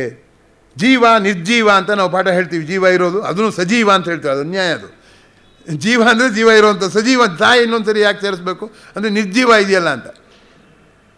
ಮೂರನೇದು ಒಂದು ಹೇಳ್ಬೋದು ಅಜೀವ ಅಂತ. ಯಾಕೆ ಅಂದರೆ ನಿರ್ಜೀವವು ಈಗ ಒಂದು ಪ್ರಾಣಿಯ ಇದಿದೆ, ಏನು ಉಗುರು ಬಿದ್ದಿದೆ. ಆ ಉಗುರು ಆ ದೇಹದಲ್ಲಿ ಇದ್ದದ್ದು ಬಂದದ್ದು, ಜೀವ ಸೃಷ್ಟಿ ಮಾಡಿದ್ದು, ನಿರ್ಜೀವ ಅಲ್ಲ. ಆದರೆ ಅದಕ್ಕೆ ಜೀವ ಇಲ್ಲ. ಜೀವಿ ಸೃಷ್ಟಿ ಮಾಡಿದ ನಿರ್ಜೀವವನ್ನು ಬೇರೆ ಪದದಿಂದ ಕರಿಬೇಕಲ್ಲ, ಅಜೀವ ಅಂತ ಕರಿಬೇಕಂತ ನನಗೆ ಅನಿಸುತ್ತೆ. ಹೀಗಾಗಿ ಈ dual nature of matter, the relation between the life and non living, ಇದರ ನಿಗೂಢತೆಯನ್ನು ಪ್ರಸ್ತಾಪ ಮಾಡುವ DVG ಅವರು ಯಾವುದು ಜೀವ ಯಾವುದು ಜೀವವಲ್ಲದ್ದು ಅನ್ನುವಂಥದ್ದು. ಅನೇಕ ಸ್ಪೋರ್ಗಳಿವೆ, ಅನೇಕ ಬಿತ್ತಗಳಿವೆ, ಅವು ನಿರ್ಜೀವವಾಗಿರುತ್ತೆ. ಪೂರಕ ಸಂದರ್ಭ ಬಂದರೆ ಮತ್ತೆ ಚಿಗುರುತ್ತೆ. ಅದನ್ನು DVG ಪ್ರಸ್ತಾಪ ಮಾಡಿದ್ದಾರೆ ಅನ್ನುವಂಥದ್ದನ್ನು ಗಮನಿಸಬೇಕಾದದ್ದು. ತೃಣ ಒಣಗಿ ಬೇಸಿಗೆಗಳು ಮಣ್ಣಾಗಿ ಕಾಣದಿಯ ತೃಣ ಮತ್ತೆ ಮಳೆ ಬಂದರೆ ಚಿಗುರುತ್ತೆ ಅನ್ನುವಂಥದ್ದು. ಹಾಗಾಗಿ ಈ ಟ್ರಾನ್ಸಿಷನ್ ಇದೆಯಲ್ಲ, transition between living and non living, ಆ ಟ್ರಾನ್ಸಿಷನ್ ಯಾವತ್ತೂ ಕೂಡ ಸ್ವಾರಸ್ಯವಾದದ್ದು. ಈ ಟ್ರಾನ್ಸಿಷನ್ನು ಜಡದಲ್ಲಿಯೇ ಇನ್ನೂ ಮುಂದಕ್ಕೆ ಆಗ್ತಾ ಇರುವ ಹಿನ್ನೆಲೆಯಲ್ಲಿ ಈ ಪದ್ಯ ಮಹತ್ವ ಪಡ್ಕೊಳ್ಳುತ್ತೆ ಅಂತ ನಾನು ಅಂದ್ಕೊಂಡಿದ್ದೀನಿ. ಈಗ ಪದ್ಯ 148ಕ್ಕೆ ಹೋಗೋಣ.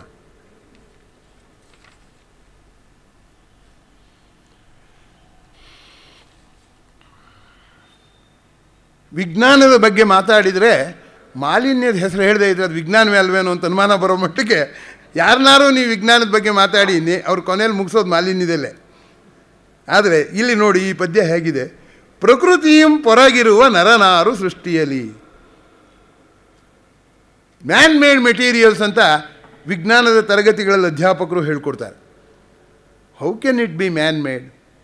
ಮನುಷ್ಯ ಮಾಡಿದ್ದು ಅಂದರೆ ಪ್ರಕೃತಿಯಿಂದ ಏನೂ ಮುಟ್ಟಬಾರ್ದಪ್ಪ. ಅದರಲ್ಲಿರೋ ಕಚ್ಚಾ ಸಾಮಗ್ರಿ ಪ್ರಕೃತಿಯಲ್ಲಿ ತಗೊಂಡಿದ್ದು, ಅದನ್ನು ಹೇಗೆ ಮಾಡಬೇಕು ಅನ್ನೋ ವಿಧಾನ ಪ್ರಕೃತಿ ತಗೊಂಡಿದ್ದು, ಮಾಡಬೇಕು ಅನ್ನೋವಂಥ ಪ್ರಚೋದನೆ ಪ್ರಕೃತಿಯಿಂದ ತಗೊಂಡು ಎಲ್ಲವನ್ನೂ ತೊಗೊಂಡ್ಬಿಟ್ಟು ನಾನು ಮಾಡಿದೆ ಅನ್ನೋದು ಏನದು?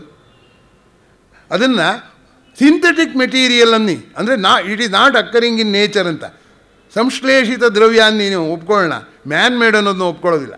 ಆಮೇಲೆ ಚರ್ಚೆ ಮಾಡೋದು ಉಂಟು, ಮನುಷ್ಯ ಪ್ರಕೃತಿ ಅಂತ. ಮನುಷ್ಯ ಅದೆಷ್ಟೇ ಸಾಧನೆ ಮಾಡಿದರೂ ಪ್ರಕೃತಿಗೆ ಪ್ರತಿಸ್ಪರ್ಧಿಯಾಗಿ ನಿಲ್ಲುವಷ್ಟು ಅವನೇನು ಮಾಡಿಲ್ಲ. ಮನುಷ್ಯ ಅನ್ನೋನು ಪ್ರಕೃತಿಗಿಂತ ಬೇರೆ ಅಲ್ವೇ ಅಲ್ಲ ಅಂತ ರಿಲಿಜಿಯನ್ ಅನ್ನೋ ಪದವೇ ಹಾಗಿರೋದು. ಅಂದರೆ ಮನುಷ್ಯ ಬದುಕಿರೋವರೆಗೆ ನಾನು ಬೇರೆ ಪ್ರಕೃತಿ ಬೇರೆ ಅನ್ನೋ ಭಾವದಿಂದ ಬದುಕ್ತಾ ಇದ್ದಾನೆ. ಆ ಹುಟ್ಟೋಕ್ಕೆ ಮುಂಚೆ ಅವನು ಪ್ರಕೃತಿಯ ಒಂದು ಭಾಗವೇ, ಸತ್ತೋದ್ಮೇಲೆ ಪ್ರಕೃತಿಯ ಒಂದು ಭಾಗವೇ, ಬದುಕಿರುವಾಗಲೂ ಪ್ರಕೃತಿಯ ಒಂದು ಭಾಗವೇ ಅಂತ ಮತ್ತೆ ನೆನಪು ಮಾಡಿ ಬಾಂಧವ್ಯವನ್ನು ಪ್ರಕೃತಿಗೆ ಸೃಷ್ಟಿ ಮಾಡೋದೇ ರಿಲಿಜಿಯನ್ ಉದ್ದೇಶ ಅನ್ನೋ ಅರ್ಥದಲ್ಲೇ ರಿಲಿಜನ್ ಅಂದರೆ ಮತ್ತೆ ಬೈಂಡ್ ಮಾಡುವಂಥದ್ದು ಅನ್ನುವಂಥ ವಿಷಯ. DVG ಅವ್ರಿಗೂ ಕೂಡ ಅಂಥ ಆಲೋಚನೆ ವಿಶೇಷವಾಗಿತ್ತು ಅನ್ನೋದನ್ನು ಹಿನ್ನೆಲೆಯಲ್ಲಿ ಈ ಪದ್ಯ ನೋಡ್ತೀನಿ ನಾನು. ಪ್ರಕೃತಿಯಂ ಹೊರಗಿರುವ ನರನಾರು ಸೃಷ್ಟಿಯಲ್ಲಿ. ಯಾರು ಪ್ರಕೃತಿಯಿಂದ ಹೊರಗೆ ಇರುವಂಥ ಮನುಷ್ಯ? ಸ್ವಕೃತಿ ಎನ್ನುವುದು ಅವರೊಳು ಸಕೃತಿಯಿಂದ ಎನ್ನುವುದು ಅವರೊಳು ಇರೋದು. ಅದರ ಜೊತೆಲಿ ಇಲ್ಲ ಸಕೃತಿ ಅನ್ನುವಂಥದ್ದು. ಇದೇನು ಪ್ರಿಂಟ್ ಮಿಸ್ಟೇಕ್ ಇದೆ. ಸುಕೃತವೆನಿಸುವುದು ಅವಳ ನೀಂ ವಶಕ್ಕೆ ಕೊಳ್ಳುವ ನಯ, ವಿಕೃತಿಗೆಡೆಯಾಗದಿರೋ ಮಂಕುತಿಮ್ಮ. ಅದರಿಂದ ವಿಕೃತಿಯಾಗದ ಹಾಗೆ ನೋಡ್ಕೋಬೇಕಾದ್ರೆ ಪ್ರಕೃತಿಯನ್ನು ನಿನ್ನ ವಶಕ್ಕೆ ತಗೊಳ್ಳೋದಲ್ಲ, ಪ್ರಕೃತಿಗೆ ನೀನು ಹೊಂದಾಣಿಕೆ ಮಾಡಿಕೊಳ್ಳೋದು. ಪ್ರಕೃತಿಯನ್ನು ವಿಕೃತಿ ಮಾಡಿದರೆ ಏನಾಗುತ್ತೆ? ಪ್ರಕೃತಿಯು ಅದನ್ನೇ ಮಾಡುತ್ತೆ, ನಮ್ಮನ್ನು ವಿಕೃತಿ ಮಾಡುತ್ತೆ. ಈಗಾಗಿರೋದೇ ನಮ್ಮ ಅನುಕೂಲಕ್ಕೆ ಪ್ರಕೃತಿಯನ್ನು ವಿಕೃತಿ ಮಾಡ್ತಾ ಹೋದರೆ ಪ್ರಕೃತಿ ಏನು ಮಾಡುತ್ತೆ? ಆ ವಿಕೃತಿಗೆ ಅಡ್ಡಿ ಉಂಟು ಮಾಡೋಕ್ಕೆ ಪ್ರಯತ್ನ ಪಡುತ್ತೆ. ಅದರಿಂದ ಹೊಂದಾಣಿಕೆ ಸಮನ್ವಯ ಅನ್ನೋದು ಮನುಷ್ಯ ಸಮಾಜದಲ್ಲಿ ಮತ್ತು ಪ್ರಕೃತಿಯ ಮತ್ತು ಮನುಷ್ಯನ ನಡುವೆ ಇರಬೇಕಾದದ್ದು ಅಂತ. ಮನುಷ್ಯನ ಯಾವುದೇ ಸಂಬಂಧ ನಾಲ್ಕೇ ಇರೋದು. ಒಂದು ಕನ್ಸರ್ನ್, ಅಂದರೆ ನಾನು ಬೇರೆ ಅಲ್ಲ ತಾನು ಬೇರೆ ಅಲ್ಲ ಅನ್ನೋ ತಾದಾತ್ಮ. ಎರಡನೇದು ಕೋಆಪರೇಷನ್, ಸಹಕಾರ. ಮೂರನೇದು ಕಾಂಪಿಟಿಷನ್, ಸ್ಪರ್ಧೆ. ನಾಲ್ಕನೇದು ಕಾಂಬ್ಯಾಟ್ಸ್, ಸಂಘರ್ಷ. ಈ ನಾಲ್ಕರಲ್ಲಿ ಏನಾಗಿದೆ ಅಂದರೆ ನಮ್ಮ ಆಧುನಿಕ ಸಮಾಜವನ್ನು ಸ್ಪರ್ಧೆಯ ಮೇಲೆ ನಾವು ಕಟ್ಟಿದ್ವಿ, ಕಾಂಪಿಟಿಷನ್ ಮೇಲೆ ಕಟ್ಟಿದ್ವಿ. ಅದು ಕೊನೆಗೆ ಕಾಂಬ್ಯಾಟ್ ಆಗಿ ಟೆರರಿಸಮ್ ಆಗಿದೆ. ಆದರೆ ಕಾಂಪಿಟೀಷನ್ ಬದಲು ಕೋಆಪರೇಷನ್ ಮೇಲೆ ಕಟ್ಟಿದ್ದರೆ ಕನ್ಸರ್ನ್ವರೆಗೂ ಹೋಗ್ಬೋದಾಗಿತ್ತೋ ಏನೋ. ಆದರೆ ಈ ಕಡೆಗೆ ಹೋಗ್ತಿಲ್ಲ, ನಾವು ಈ ಕಡೆಗೆ ಹೋಗ್ತಾ ಇದ್ದೀವಿ. ಕನ್ಸರ್ನ್ ಕಡಿಮೆ ಆದಾಗ ಕೋಆಪರೇಷನ್ ಆಗುತ್ತೆ, ಕೋಆಪರೇಷನ್ ಕಡಿಮೆ ಆದಾಗ ಕಾಂಪಿಟೀಷನ್ ಆಗುತ್ತೆ, ಕಾಂಪಿಟೀಷನ್ ಕಡಿಮೆ ಆದಾಗ ಕಾಂಬ್ಯಾಟ್ ಆಗುತ್ತೆ. ಹಾಗಾಗಿ DVG ಅವರು ಮತ್ತು ಭಾರತೀಯ ಚಿಂತನೆಯಲ್ಲಿ ಈ ಸಮನ್ವಯ ಇದೆಯಲ್ಲ, ಸಾಮರಸ್ಯ ಇದೆಯಲ್ಲ, ಅದಕ್ಕೆ ಹೆಚ್ಚಿನ ಮಹತ್ವ ಇತ್ತು. ಒಮ್ಮೆ ತೀನಂಶ್ರೀಯವರು ಹೇಳಿದರು, ಭಾವೈಕ್ಯ ಅನ್ನೋದಿಲ್ಲ, ಒಬ್ಬೊಬ್ರಿಗೂ ಒಂದೊಂದೇ ಭಾವ ಇರುತ್ತೆ, ಅದನ್ನು ಐಕ್ಯ ಆಗೋಕ್ಕೆ ಸಾಧ್ಯವೇ ಇಲ್ಲ. ಏನಿರ್ಬೋದು? ಭಾವ ಸಾಮರಸ್ಯ ಇರ್ಬೋದು, ಭಾವ ಸಮನ್ವಯ ಇರ್ಬೋದು. ಆ ಅರ್ಥದಲ್ಲಿ tolerance is more fundamental than love ಅಂತ ಹೇಳ್ತಿದ್ರು. ಹಾಗಾಗಿ ಇಲ್ಲಿ ಪ್ರಕೃತಿ ಮತ್ತು ಮನುಷ್ಯನ ಮಧ್ಯೆ ಇರಬೇಕಾದದ್ದು ಸ್ಪರ್ಧೆಯಾಗಲಿ ಪರಸ್ಪರ ವಿಕೃತಿಯಾಗಿ ಮಾಡೋದಲ್ಲ. ವಿಕೃತಿಗೆ ಎಡೆಯಾಗದಿರೋ ಮಂಕುತಿಮ್ಮ ಅಂತ DVG ಅವರು ಹೇಳಿದರು. ಆದರೆ ನಮ್ಮ ಈಗಿನ ಎಲ್ಲ ಭೋಗ ಸಾಮಗ್ರಿಗಳ ಸೃಷ್ಟಿಯೂ ಕೂಡ ಪ್ರಕೃತಿಯನ್ನು ನಿರಂತರವಾಗಿ ವಿಕೃತಿ ಮಾಡ್ತಾ ಇದೆ. ಮಂಕುತಿಮ್ಮನ ಎಚ್ಚರದಿಂದ ನಾವು ದೂರ ಸಾಗ್ತಾ ಇದ್ದೀವಿ. ಅದರಿಂದ ನಾವು ಕಷ್ಟಪಡ್ತಿರೋದು ಬೇಜಾರಿನ ಸಂಗತಿ ಆದರೂ ಕೂಡ ಅತ್ಯಂತ ಸಹಜವಾದ ಸಂಗತಿ. ನಿಯಮವನ್ನು ಉಲ್ಲಂಘಿಸಿದವರು, ಉಪ್ಪು ತಿಂದವರು ನೀರು ಕುಡಿಲೇಬೇಕು. ಈಗ ನಮಗೆ ನೀರು ಕುಡಿಸ್ತಾ ಇದೆ, ಆದರೆ ನೀರೂ ಇಲ್ಲ. ನೀರು ಕುಡಿಯುವ ಸಂದರ್ಭದಲ್ಲಿ ನೀರೂ ಇಲ್ಲದಂಥ ಸ್ಥಿತಿಗೆ ನಾವು ಹೊರಟಿದ್ದೀವಿ ಅಂತ ಇದೆ. ಇನ್ನು 220ನೆಯ ಪದ್ಯಕ್ಕೆ ಹೋಗೋಣ.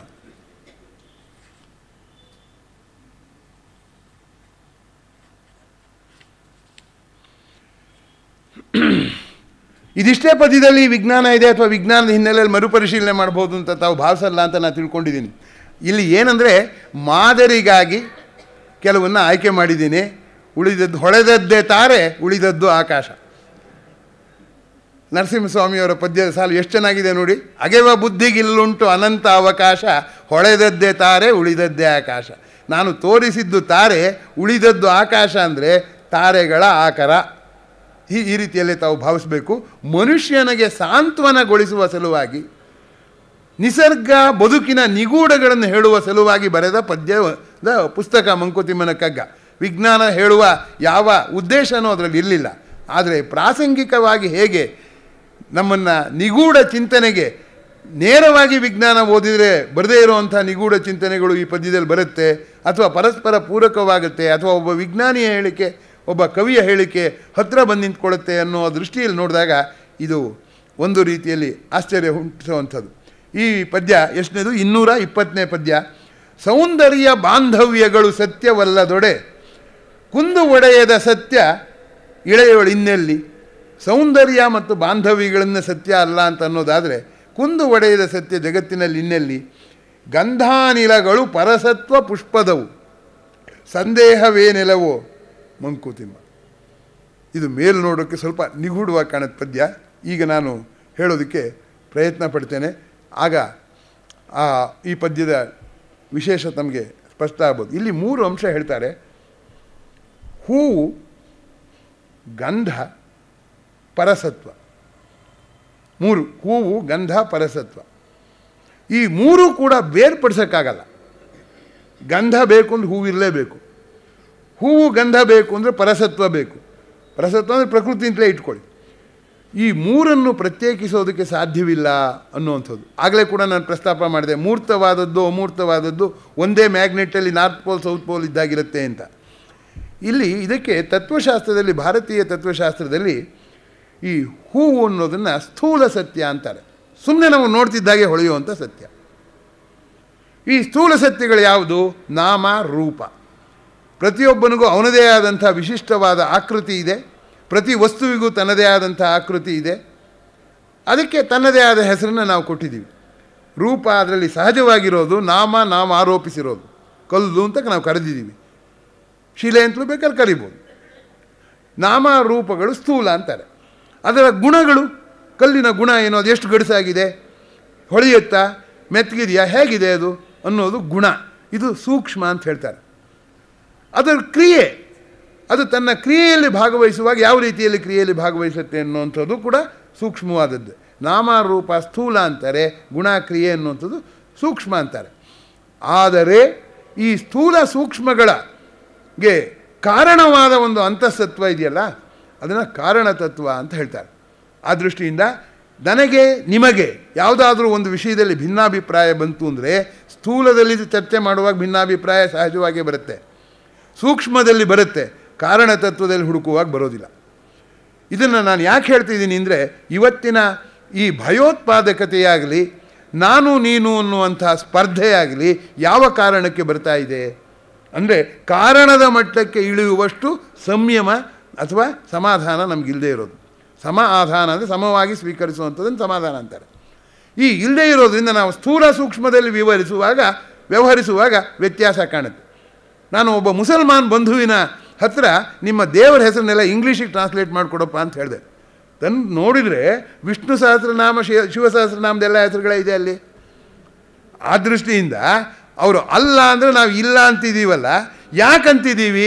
ನಾಮರೂಪದಲ್ಲಿದೆಯೇ ಹೊರತು ಅವರ ಕಲ್ಪನೆಯ ದೇವರಿಗೂ ಅಥವಾ ಅವರ ದೇವರ ಕಲ್ಪನೆಗೂ ನಮ್ಮ ದೇವರ ಕಲ್ಪನೆಯಲ್ಲೂ ಅಂತರ ಇಲ್ಲ ಅನ್ನೋದನ್ನ ನೋಡಬೇಕಾದ್ರೆ ಆಳಕ್ಕಿಳಿಯುವ ಗುಣ ಬರಬೇಕು.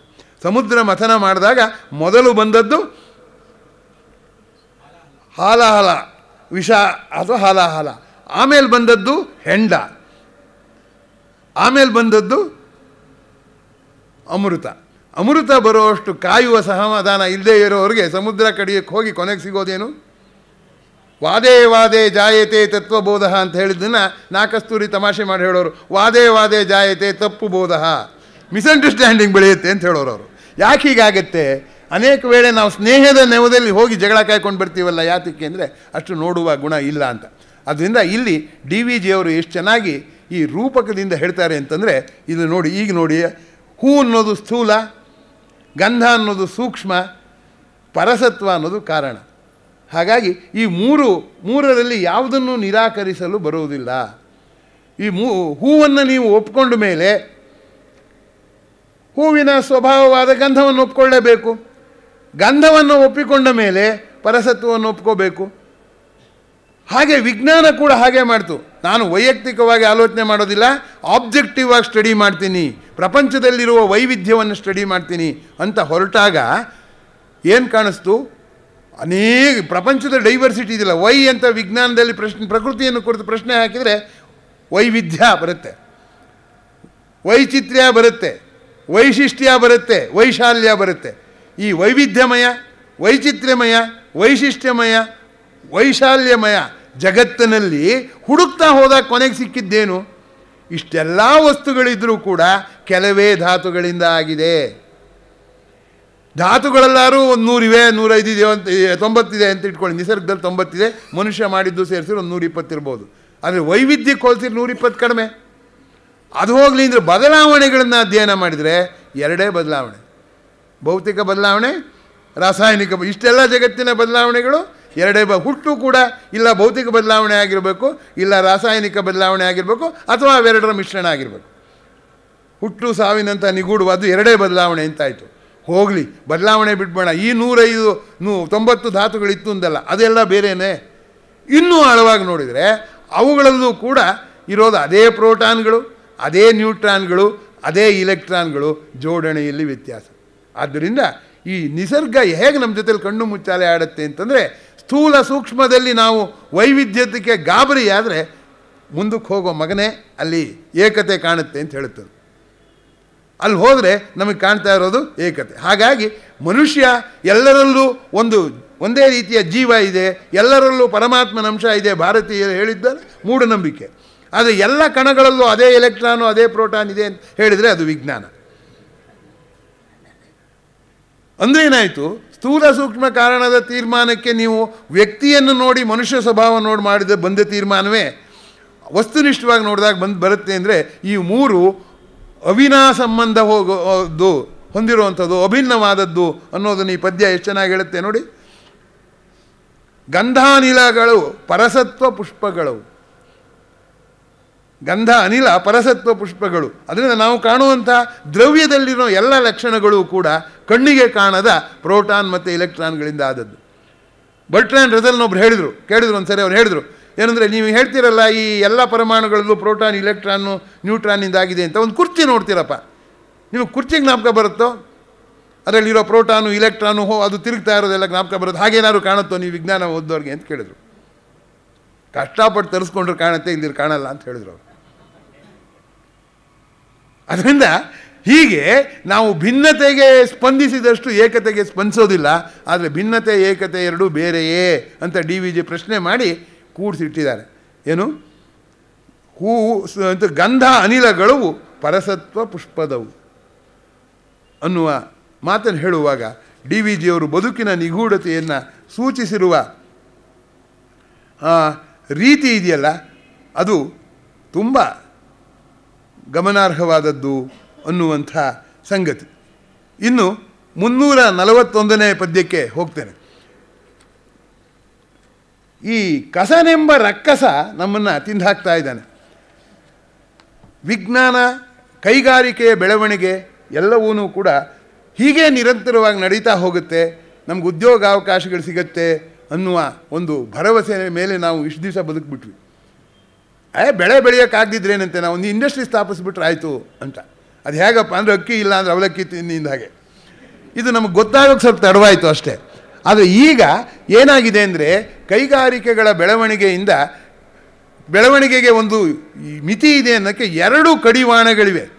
ಹೇಗೆ ಕುದುರೆಗೆ ಈ ಕಡೆ ಒಂದು ಕಡಿವಾಣ ಈ ಕಡೆ ಒಂದು ಕಡಿವಾಣ ಇದೆ, ಅದು ಒಂದು ನೈಸರ್ಗಿಕ ಸಂಪನ್ಮೂಲ ಮುಗಿದು ಹೋಗ್ತಾ ಇರೋದು. 2ನೇ ಕಡಿವಾಣ ಏನಪ್ಪ ಅಂದರೆ ಮಾಲಿನ್ಯ ಉಂಟಾಗ್ತಾ ಇರೋದು.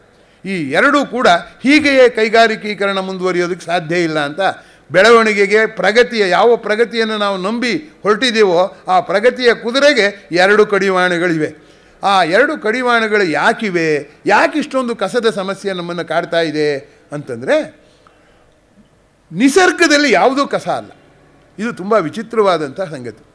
ಈ ಕಸದ ಬಗ್ಗೆ ನಾವು ತುಂಬ ಗಂಭೀರವಾಗಿ ಆಲೋಚನೆ ಮಾಡಬೇಕಾಗಿದೆ. ಈಗ ನೋಡಿ, ಇಡೀ ಬೆಂಗಳೂರಿನಲ್ಲಿ ಉಂಟಾಗ್ತಿರೋ ಕಸ ಎಲ್ಲಿ ಹಾಕಬೇಕು ಅನ್ನೋದು ದೊಡ್ಡ ಸಮಸ್ಯೆ. ಅದು ನಮ್ಮಿಂದ ದೂರ ತೊಗೊಂಡು ಹೋಗಿ ನಾವು ಹೇಳ್ತೀವಿ, ಮುಂದೆ ತೊಗೊಂಡೋಗಿ ಎಲ್ಲಿಗೆ ಹಾಕಬೇಕನ್ನ. ಅದು ಇಷ್ಟು ಪರಿಮಾಣದಲ್ಲಿ ಉತ್ಪಾದನೆ. ನೀವು ಮಲ್ಟಿ ಸ್ಟೋರ್ ಬಿಲ್ಡಿಂಗ್ ಕಟ್ಟಿದರೆ ನೀವು ಮೊದಲು ಆಲೋಚನೆ ಮಾಡಬೇಕಾದ್ರೆ ಕಸದ ವಿಲೇವಾರಿ ಏನು ಮಾಡಬೇಕು. ಹಾಗಾದ್ರೆ ಪ್ರಕೃತಿ ಇಷ್ಟು ದೊಡ್ಡದಲ್ಲ, ಕಸದ ಸಮಸ್ಯೆ ಯಾಕಿರಲಿಲ್ಲ ಅನ್ನುವಂಥ ಪ್ರಶ್ನೆ ಬಂದಾಗ ನೋಡಿ, ಪ್ರಕೃತಿ ಏನು ಮಾಡುತ್ತೆ, ಪಂಚಭೂತಗಳಿಂದ ದ್ರಾಕ್ಷಿಯನ್ನು ಸೃಷ್ಟಿ ಮಾಡುತ್ತೆ. ಆ ಕರಿ ದ್ರಾಕ್ಷಿ ಮೇಲೆ ಬಿಳಿ ಬೂದಿ ಥರದ್ದಿರೋದು ನೀವು ನೋಡಿದ್ರಿ. ಆ ಬಿಳಿ ಬೂದಿಯ ಥರ ವಸ್ತುವಿನಲ್ಲಿ ಸೂಕ್ಷ್ಮ ಜೀವಿಗಳಿವೆ. ಆ ದ್ರಾಕ್ಷಿಯನ್ನು ಮನುಷ್ಯ ತಿಂದರೆ ಮತ್ತೆ ಅದು ಪಂಚಭೂತಗಳಾಗುತ್ತೆ. ಜೈನರು ಹೇಳೋ ಹಾಗೆ ಪಂಚೀಕರಣ ಅಂತಾರೆ.